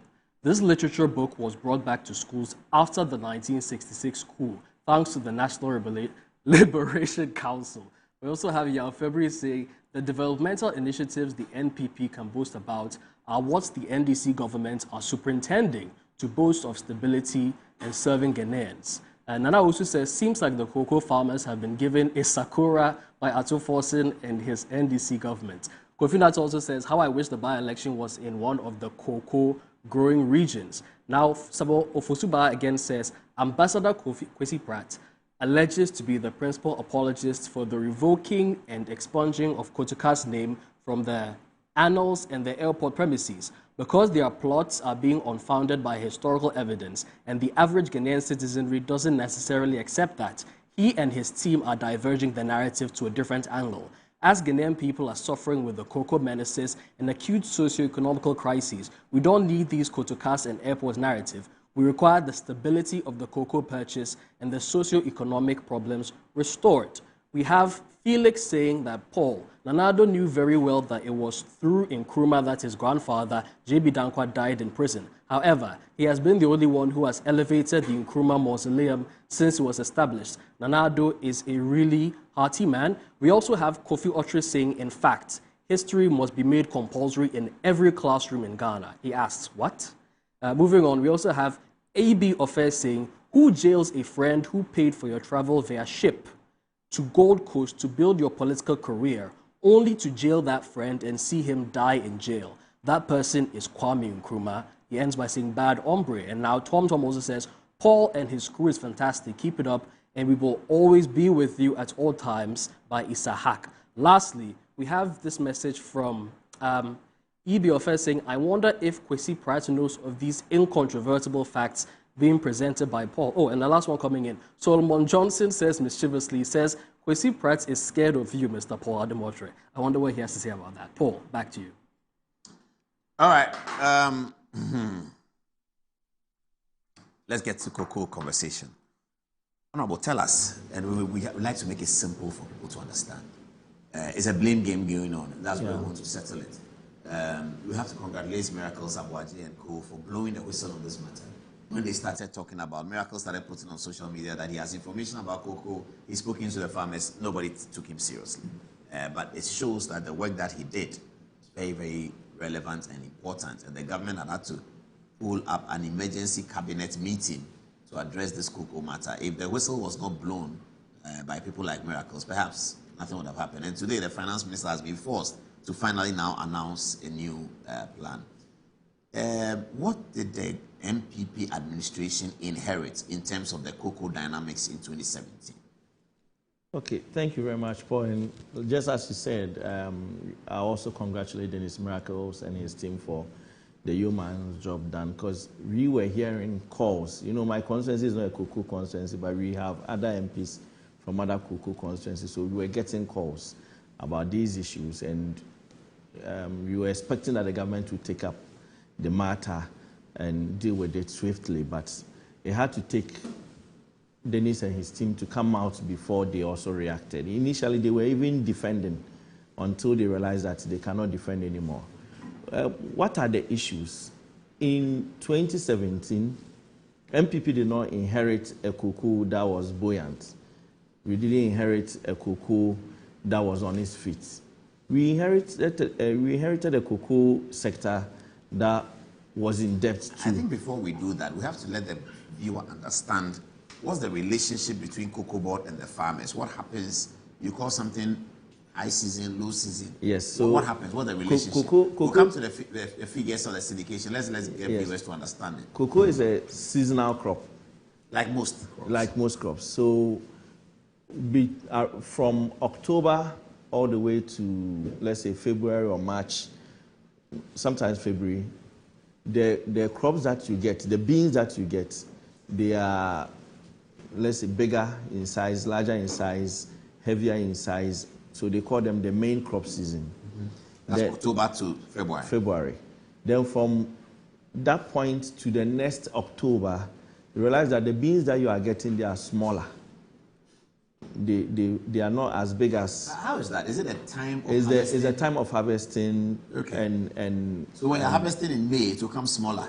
Yes. You will not get bigger pots with bigger beans. Why is it weather or what? It's how the tree is structured, how the tree functions. Okay. So there are scientific reasons for it. I'm more of a trader, so yeah, I get it. When you meet the agronomists, they'll be able to give better explanation to why it's like that. So the main crop season beans are more expensive than the light crop. So what Ghana does is that normally we sell the main crop to the buyers, and then part of the light crop is sometimes sold to local processors. Like chocolates people? Yes. For instance, Niche Cocoa, CPC and all these companies. They buy. They buy From the farmers or from Cocoa Board. So Cocoa Board. Yes. Who is Cocoa Marketing Board? Cocoa Marketing Board. So there's Cocoa Marketing Company. CMC. And there's CMC, and there's Cocoa Board. Or people call it Cocoa Marketing Board. Okay. So the board itself has a subsidiary, which is CMC, Cocoa Marketing Company. Okay. The Cocoa Marketing Company trades cocoa on behalf of the board. Oh, so the board, so CMC is a subsidiary The of Cocoa Board is not a limited liability company. The buyers want to deal with a limited liability company. So the Cocoa Board created CMC, which is Cocoa Marketing Company. Cocoa Board is 100% government? Government owned.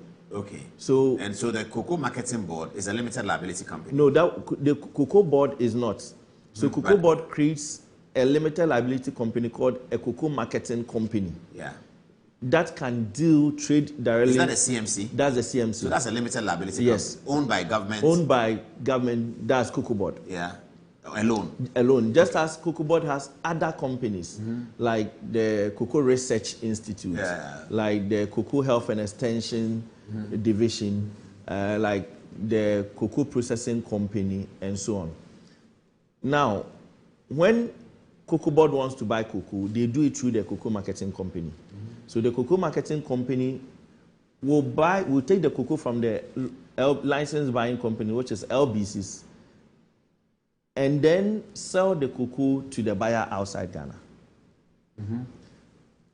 What happens is, before they will buy the cocoa, the licensed buying companies would have bought the cocoa from the farmer already through their purchasing clerks, and then submit or deliver the cocoa to the Cocoa Marketing Company. So per Cocoa Board regulations, if to become a licensed buying company, you have to show proof that you have some amount of funds that you can pre-buy the cocoa beans before you deliver it to Cocoa Marketing Company.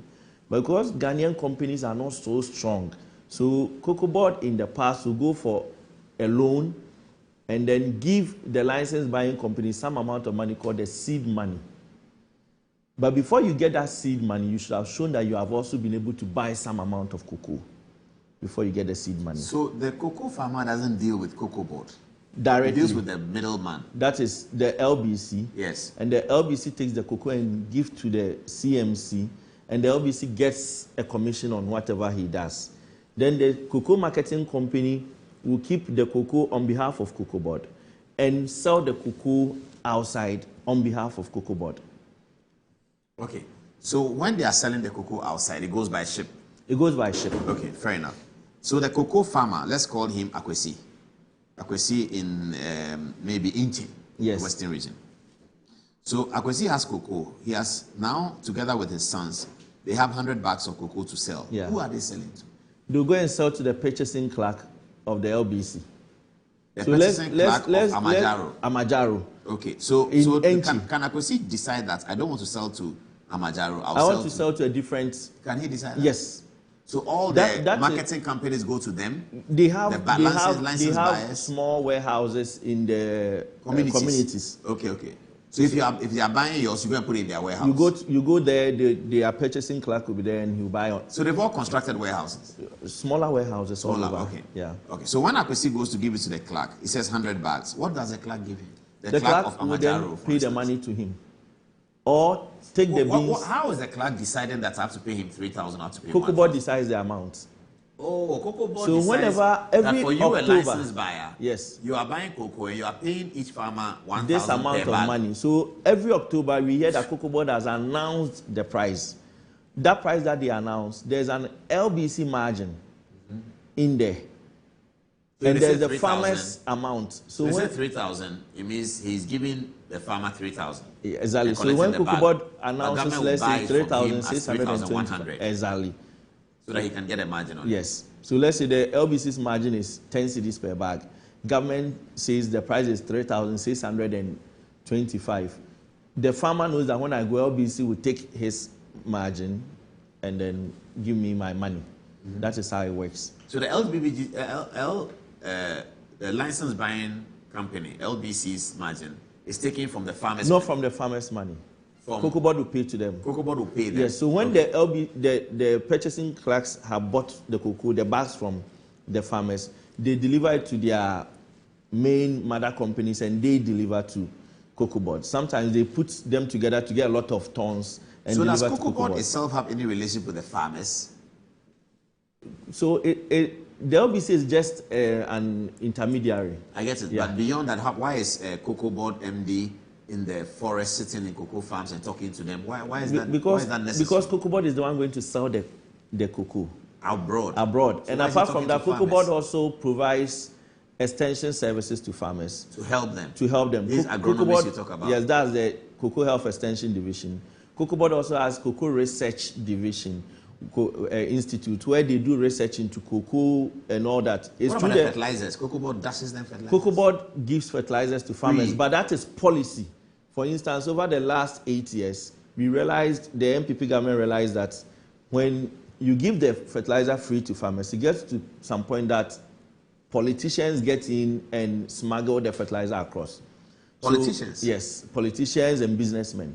So we came to realize that our fertilizers were going as far as Burkina and Ivory Coast and other places because the cocoa fertilizer is formulated in a higher way, which is better. So people will smuggle cocoa fertilizer and use it to put it on other crops. Tomatoes and other crops so that they get higher yield. And when that thing was seen, what the previous government did was they brought a subsidy program. So the fertilizer was not free, it was subsidized. Farmers were made to pay some amount. But because in Ghana, we've politicized all these things, so you get other politicians going down there and telling the farmers that we gave it to you for free and now you are paying, so don't pay.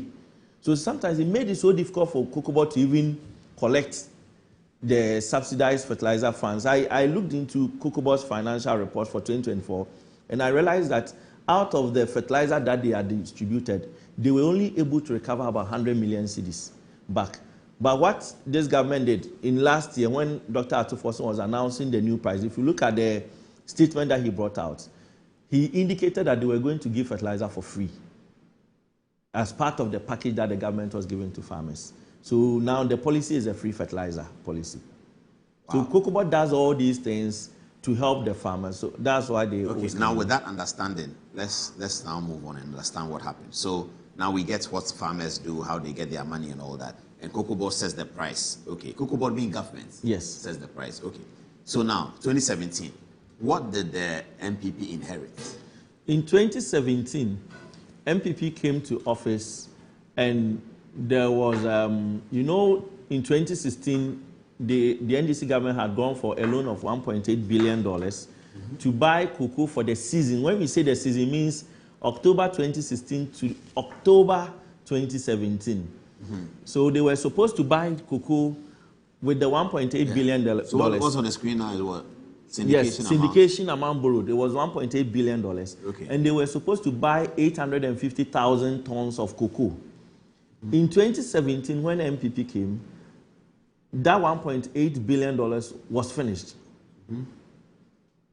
The 1.8 billion meant to buy the 850,000 metric tons of cocoa was finished. There was nothing there. There was a syndication done in 2016. Yes. And it was used for what? 2016, I think the funds came around September of 2016. By December, the election, all the 1.8 billion was gone. Did the 850,000 tons of cocoa, was it bought? No. They had bought only 500,000 metric tons. Okay, they bought some. They bought 500,000 metric tons. So they took 1.8 billion to buy 850, but they bought 500. 500. Okay, they didn't buy the rest They of it. didn't buy. When you say buy from farmers? Buy from farmers. Okay, so farmers had some cocoa that wasn't bought. There was 350,000 metric tons that wasn't bought. So what happens to that? So you have to find money to buy. So a new administration like Dr. Randy Abe came in 2025, and then there's no money to buy cocoa. So the new administration didn't have any money, and you cannot go back to the bankers that the money I came to borrow, I came and the previous government have used it, and there's no money, so give me extra money. You can't do that. Okay. So we had to go to Bank of Ghana to borrow money, which is the cocoa bills, to buy the extra 350,000 metric tons. Yeah. That was how we started 2017. Apart from that, there was Cocoa Rose. For the past 4 years, that was 2012 to 2016, the government then had also awarded some Cocoa Rose. In fact, they had awarded about 1.6 billion cedis worth of Cocoa Rose from 2012 to about 2015. 2015, 2016 alone, they awarded close to 3.5 billion cedis worth of Cocoa Rose. So together was about 5 billion cedis. And no money to pay. Has the roads been done? A lot of the roads had been done, a lot. So the contractors were waiting for their money? For their money. The 5 billion, they were waiting for their money. And at that time, the exchange rate was about 4 cedis. So that translates to about almost 1.3, 1.25 billion dollars. That was there.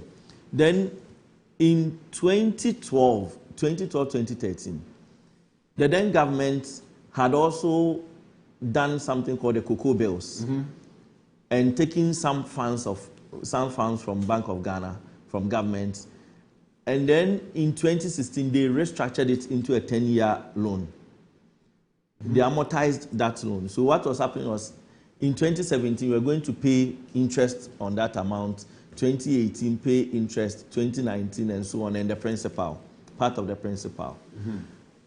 Apart from all this, there were construction works and other things that the government then was doing that amounted to about 300 million that they had left, all for Cocoa Board. So we came to meet all this, no money. Worst of all, Paul, January 7th, the government comes in. By March, in 2016, the cocoa price was around $3,000. By March, price falls to around $2,500. By June, the cocoa price has dropped to $2,000. By August, the cocoa price has dropped to $1,800. Wow, this was 17. Yes, 2017. So, and you were giving the farmer about 400 cedis. So we were faced with the position whether to reduce the price as the government has done now, or support the farmers. I remember it became an issue, and it had to go to cabinet. The Nanado government, the then minister Efia Kutu, and the chief executive had to sit with Nanado several times to discuss the way out.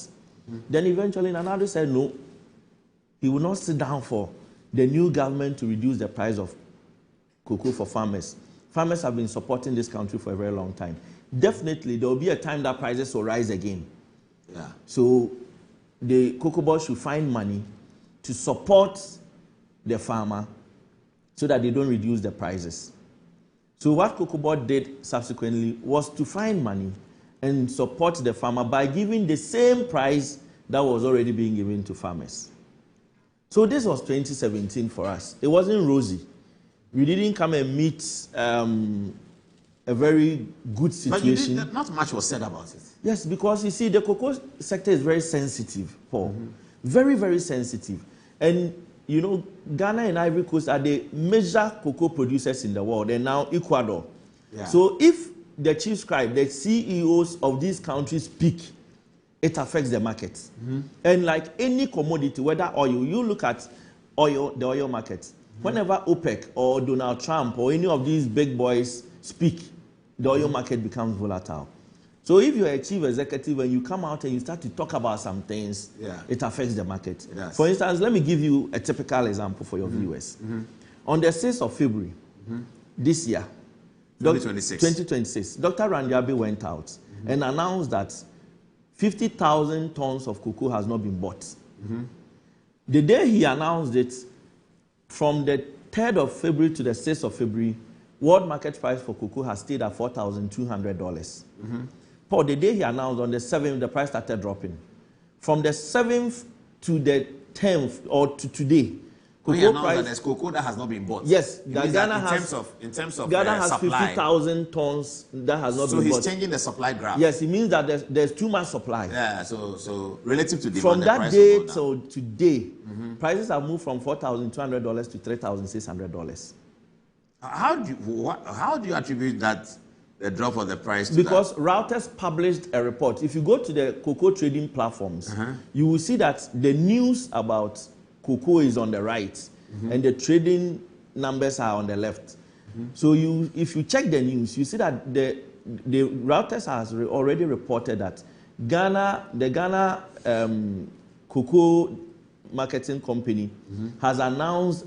It's on Reuters. Yes, Reuters.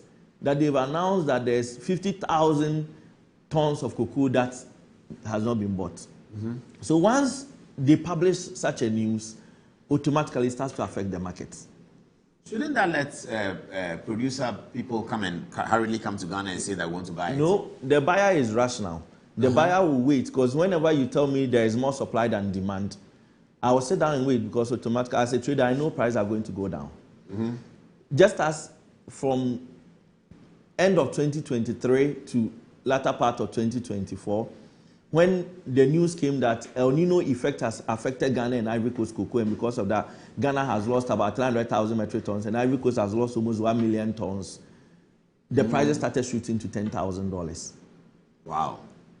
So this is a very volatile situation, market, that as a chief executive, you don't come out. So I remember clearly that between 2020 to 2024, the period of COVID, some media houses started asking the then management that what is our production level and so on. And he always refused to mention the production level. Because the moment you bring the production level out, it will affect the market. And if you look at those periods, prices were always down. So there was no way the management were going to come out openly with production until the season has ended. Then they'll come and tell everybody, we made this number of tons, or we achieved this number of tons. That is how the market has been. And for these reasons, Cocoa Board in 2017 decided to remain silent and work behind the scenes and fix the issues, handle the issues, hold the bull by the horns, so that Ghanaians don't even hear, so that farmers don't even have to hear these things. Then fast forward, we get to 2024.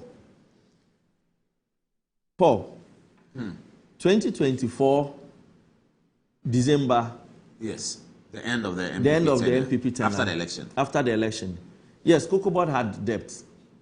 Like every company. Just as in 2017, Cocoa Board had debt and liabilities. But 2017, we also recognize that Cocoa Board has assets. And Cocoa Board had revenue in terms of cocoa beans that were to be delivered.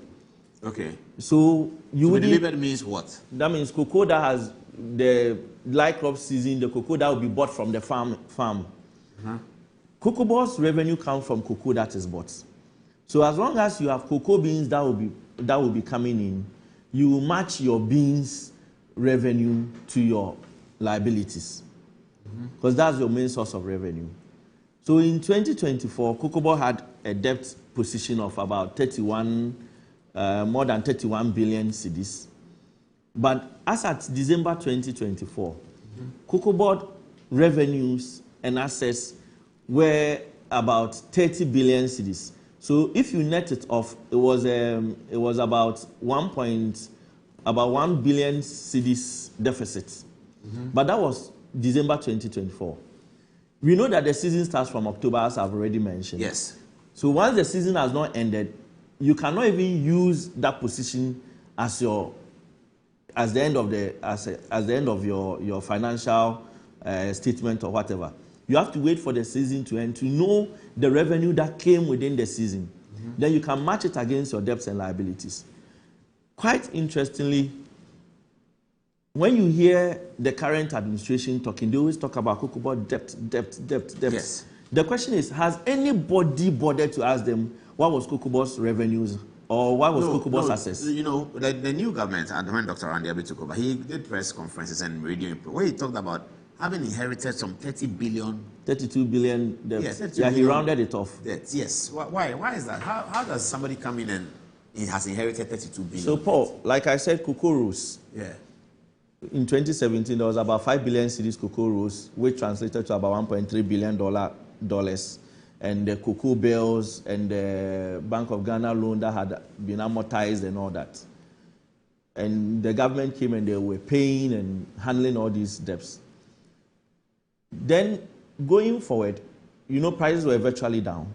In 2019, prices started picking up. So government then decided 2020 was going to be an election year, that we also have to do some of the roads, because there were videos coming of videos from Yametra and some rural areas, feeder rows, very deplorable, cocoa were stuck in the bush and so on.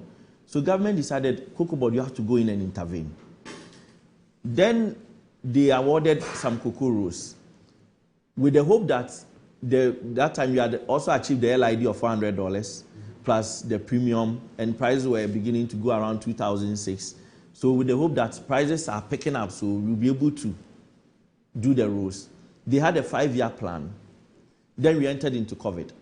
So COVID throws everything off. And you know, during COVID, airports are shut, factories, seaports are all shut down, cocoa can't go, factories are shut down, everything. So your cocoa is stuck here, prices come crashing. The peak time of COVID was the critical period. The critical period. December to February. Yes. Then prices come crashing all over again. It took almost 2 years for prices to pick up again. Oh, I see. So it means your cocoa rows contract, everything in the industry shuts down. So did you pay farmers in 21? You are still paying farmers. Oh, I see. Because the farmer has gone to buy cocoa. You know, where were you keeping the cocoa? In warehouses. Across the country? Across the country. And you need to fumigate. There's a company in Cocoa Board called QCC, the Quality Control Company. They make sure they fumigate these cocoa, check for quality, make sure residue analysis is done so that the cocoa that is kept in the warehouses are safe and are not destroyed. And Cocoa Board was doing all these things, bearing all the costs for the farmer during this period. So fast forward, from 2023, the price starts to pick up gradually. Then Cocoa Board starts to pay some of its debts. Then Cocoa Board realizes that after COVID, even when you go for syndication, interest rates have gone all the way up to about 10%. Mm-hmm. And after you've gone for the syndication, they will not release the money from 2021, 2022, so 2023. So as a result of this, the MPP government left a debt of 30 billion. 32 billion cedis. A debt? Yes. But how are they going to pay that? Over time with cocoa process. You know Buidam. Uh-huh. You know Buidam debt is all part of this. It's part of cocoa debt? Yes.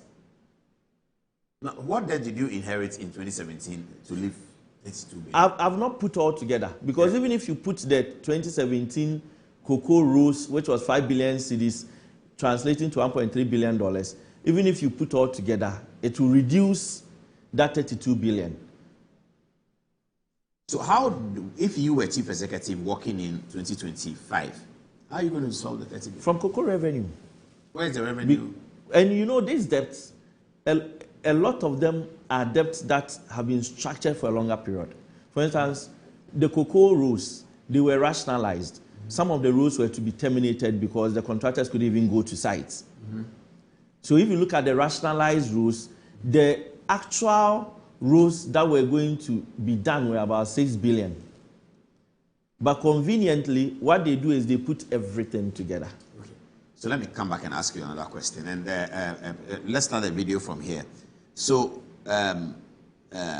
what is the current crisis? How should we understand it? The current situation is a purely trading matter.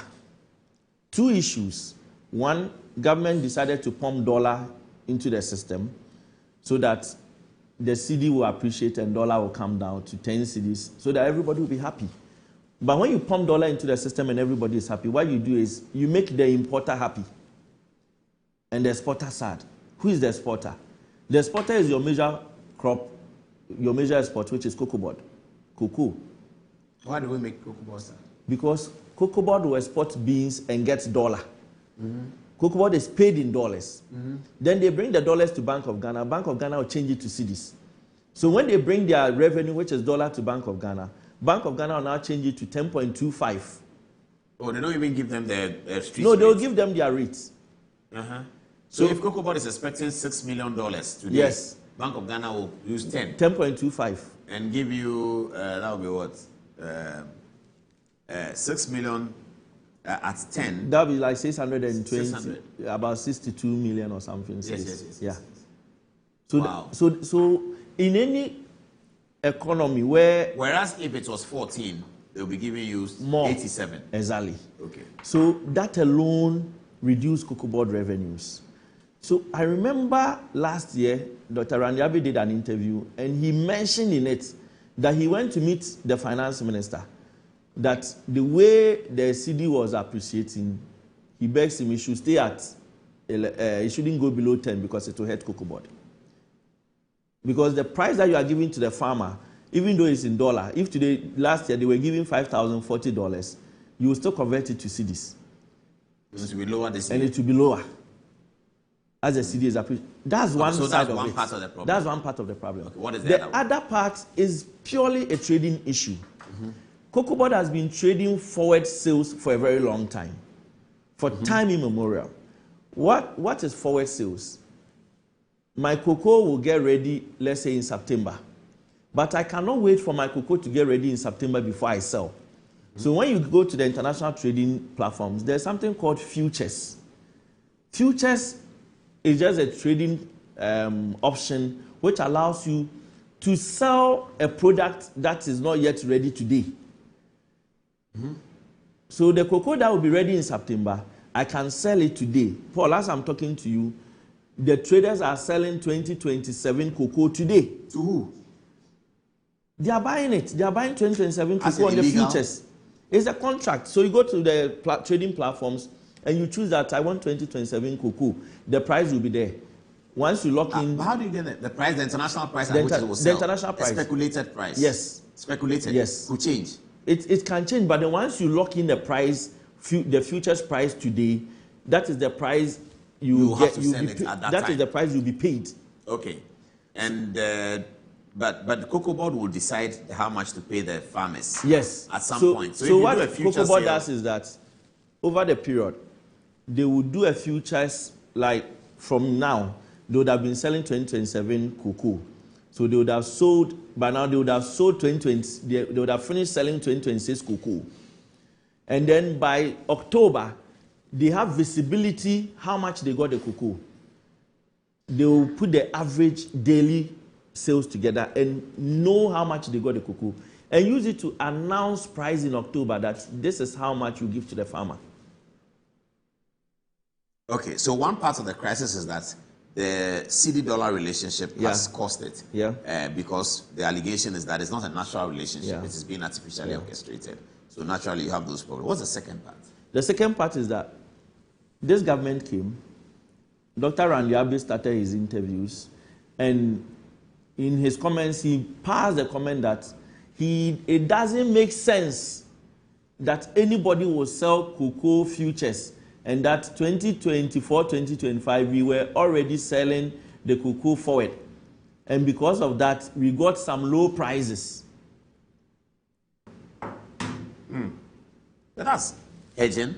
It's hedging. That's very You are basic hedging with your commodities. position. Exactly, with commodities. It's part and parcel of commodity trading. Hedging. And if you have like 600,000 metric tons of cocoa, you cannot wait till the time somebody wants to buy and then you sell. You have to be selling some almost every day, so that by the time the season is closing up, you have visibility on your price.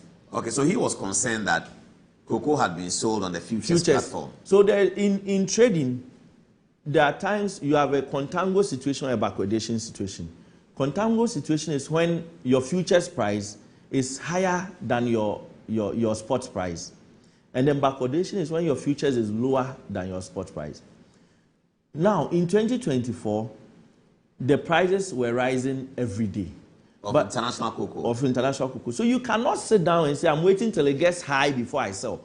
What about you wait and it gets high and then it drops one day? You take advantage of the upward movement that you saw. Then you strike the average. That's what the MPP government did.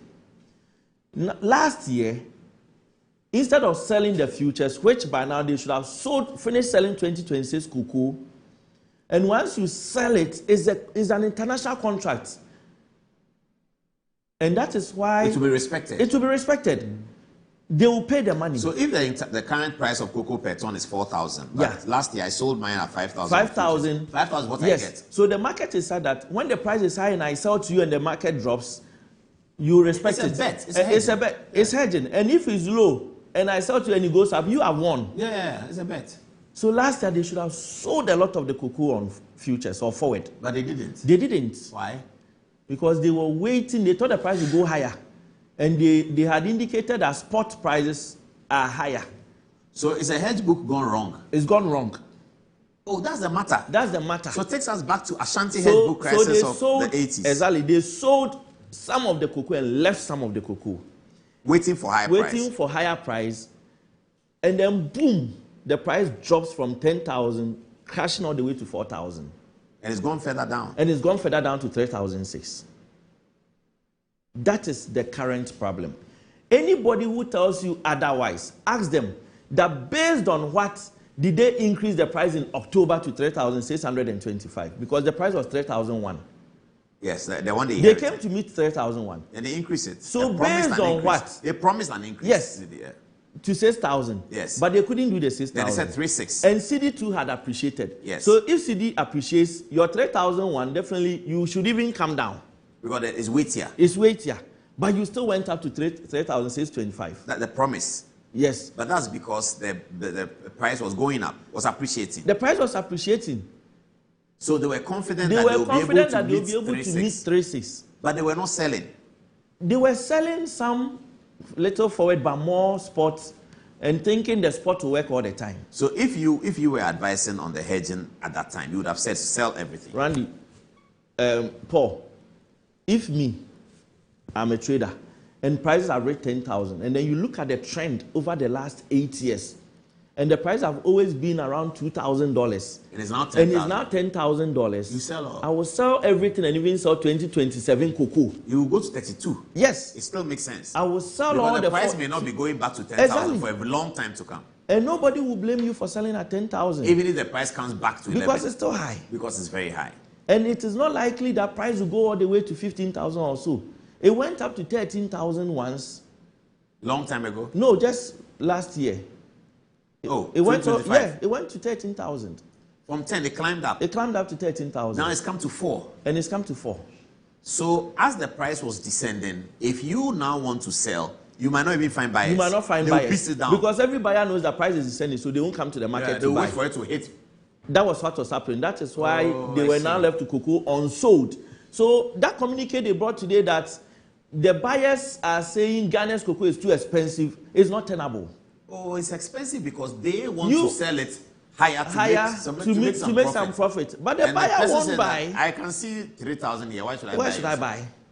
Oh, I see. When you could have sold it. I don't quite believe what you're saying. So it's all about a hedge crisis gone wrong. Gone wrong. That is it. So anybody who says that is because of debt, now they are pushing all the argument to debt by the previous government. Okay, you came to meet debt. Why did you increase price to 3,600? Any rational manager who comes to meet debts and has a goodwill to change things wouldn't increase the price again. You maintain the price. You came to meet debt. There are fertilizers stuck in warehouses, which there is a policy for subsidized fertilizer. Why do you cancel the policy and decide to give the fertilizer out for free if it is just about the debt? In any case, you came to meet debt, but your finance minister put in the budget that the revenue for 2024-2025 was 3.9 billion dollars, which is about 40 billion Ghana cedis. So why are they not talking about the 40 billion cedis revenue for 2024-2025 against the debt of 32 billion cedis? So finance minister announced 40 billion cedis as revenue. $3.9 billion.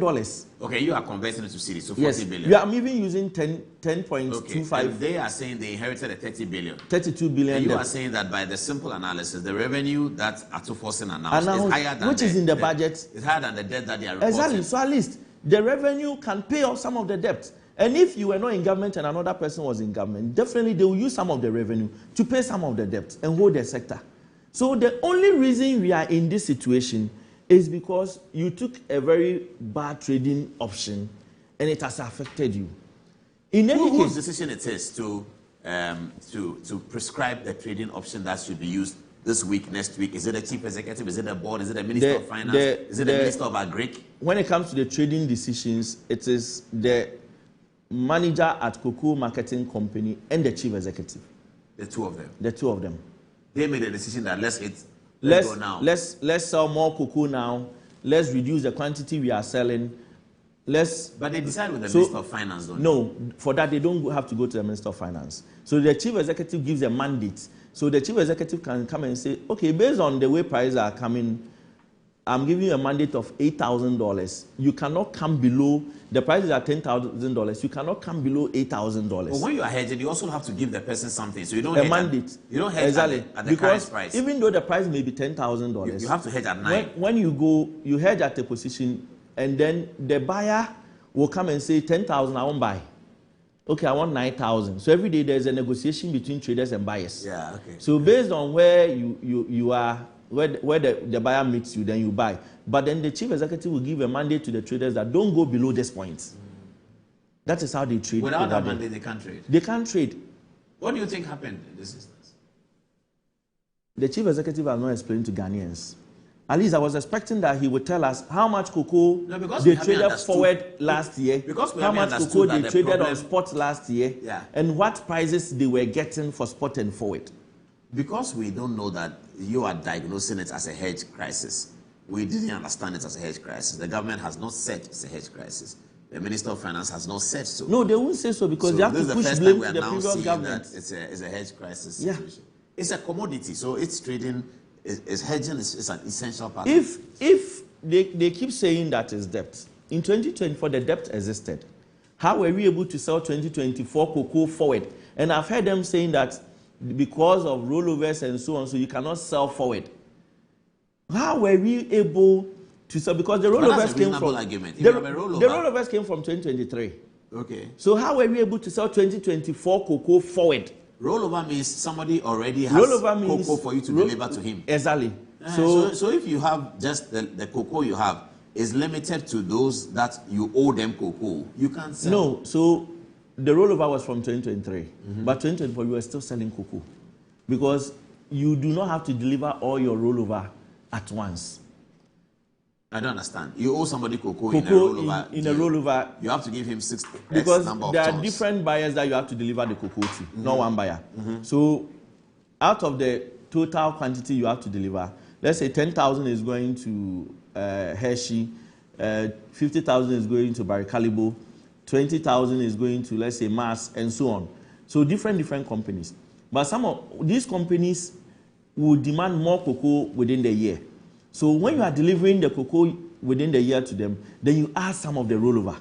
As at end of January, I'm saying it on point that Dr. Randy Abbey did not meet 330,000 metric tons of rollover. Because as at January, we had delivered 167,000 tons of rollover already. Wow. So he came to meet 163,000 tons of rollover. Just as in 2017, we came to meet 190,000 tons of rollover. Any time he meets people, what the excuse is he uses is rollover. If there was rollover, how were we able to trade forward in 2024 for the buyers to buy our cocoa at that huge prices at the end of the year? And you know the interesting thing, it is the cocoa we traded in 2024 that sustained them in 2025. That is why 2025, nobody complained about cocoa money issues. Oh, I see. And their main season is the 2025-2026. Instead of trading 2025-2026 or 2026 cocoa within the year, they couldn't do it. Wow. And that is why people are calling for this chief executive's head. I think that's I think you've put the thing in proper context. Let's get to the text messages and see, because it's past 11. Michael, what are people saying? Maybe we'll get one more question for the Honorable Edu, otherwise you'll wrap up.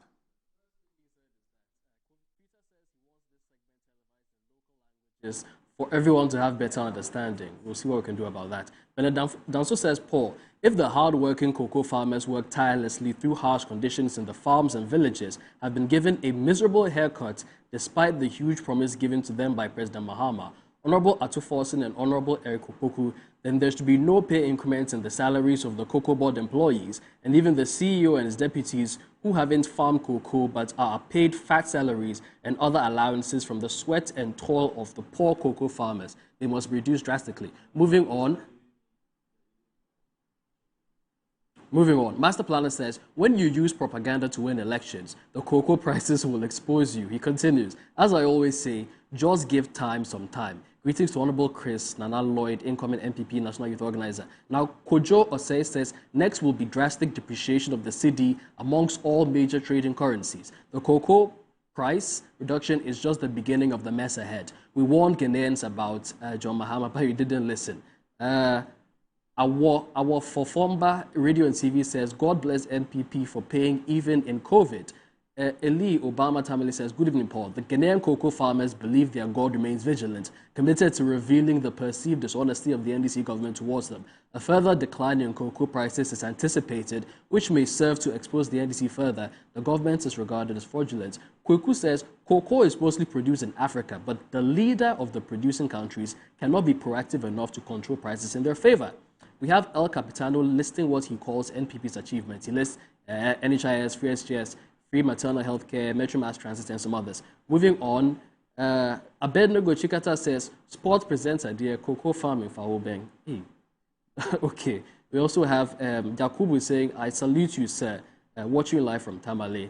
And Sami Wachi says, President Akufo-Addo bought a bag of cocoa, 3,100 cedis under COVID-19 pandemic, and there was pressure from the then opposition leader Mahama telling the cocoa farmers that Akufo-Addo is so wicked and he's cheating them that he was supposed to buy 6,100 cedis and they should vote for him to give the actual price of 6,100, and telling them again that they would give them every cocoa farmer insurance. Now, without any pandemic or crisis, he has reduced it to 2,500 cedis. So imagine this party were in power when the pandemic occurred. Is that how the reset agenda means? And lastly, we have from Ifia, he says, many folks in the ADC think Ato Forson has been caught in the skepticism scam.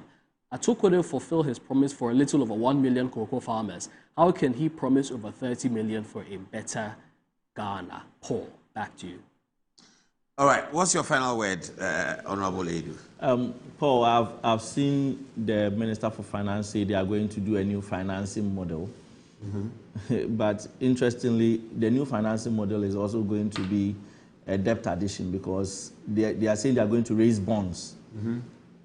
And it's the same thing we did when prices were down. We raised bonds and we called the cocoa bills. And it became debt on cocoa. There was another thing about syndication that they said they can't do syndication because the situation is bad. But now they can do bonds? So they'll be borrowing locally. Oh, that's a bond. So the question is, at what interest rate? Because Bank of Ghana is not going to give the money for free to Cocoa Board. If you look at the last 8 years, anytime Cocoa Board went to Bank of Ghana for the same situation, it came at an interest rate. So when we talk about Cocoa Board debts, it is not because somebody has mismanaged a situation or gone to spend some money somewhere or whatever. But then the way the trading and the market is, sometimes the market can take you by surprise and then you have to intervene, just as has been done. But then when the prices are up, you take your chances, you take the opportunity to sell higher so that you rake in more revenues and offset some of your liabilities. And the current management, I have heard a lot of people, conversations about the situation between the chief executive and the CMC managing director. Mm-hmm. And the clear example is the fact that the CMC managing director, upon assumption of office, transferred a lot of the technical guys who had worked in the trading room and understood the trading works, transferred a lot of them out of the trading room, and the chief executive had to bring them back. Mm-hmm. To the extent that some of them decided they will not come back. And these are issues that are going on, political wranglings between the main heads at Cocoa Board. And these are issues that the government has to solve. But then, conveniently, they are just hiding behind debts. Debts that they know that if they are sold cocoa for it, at least by next year, they would have been able to offset a lot of the debts. For me, I was expecting that at least in October, what they've done right now, in October, they will cushion the farmers now, and then in October, they will announce a new price. Because if you look at the difference and the 50,000 tons that Dr. Randabi is saying is unsold, it amounts to close to about 800 million cedis. So why don't government cushion the farmers by absorbing that amount? Then in October, when you are going into a new season, you now have clarity. You now have forecast of your new season. then you can give a new price, which will make things easier for the farmer, because farmers and LBCs have invested. And today, you are telling them that you are going to reduce the price by 1,000 cedis. So if a farmer has bags or cocoa that he has invested so much with the expectation and use the 3,625 calculation to do all his expenses with the expectation that he'll get this amount, and then he comes and he doesn't get it, it means he's made losses on his cocoa. And that is very sad. It's a very sad situation for our poor farmers. It's interesting. We can't stop talking about this matter. We'll come back to it again, but we're going to do some work on social media to give you the story in small themes as the Honorable Edu has broadcast, and then we'll share with you. Thanks for watching, and let's have a very happy weekend. Good night.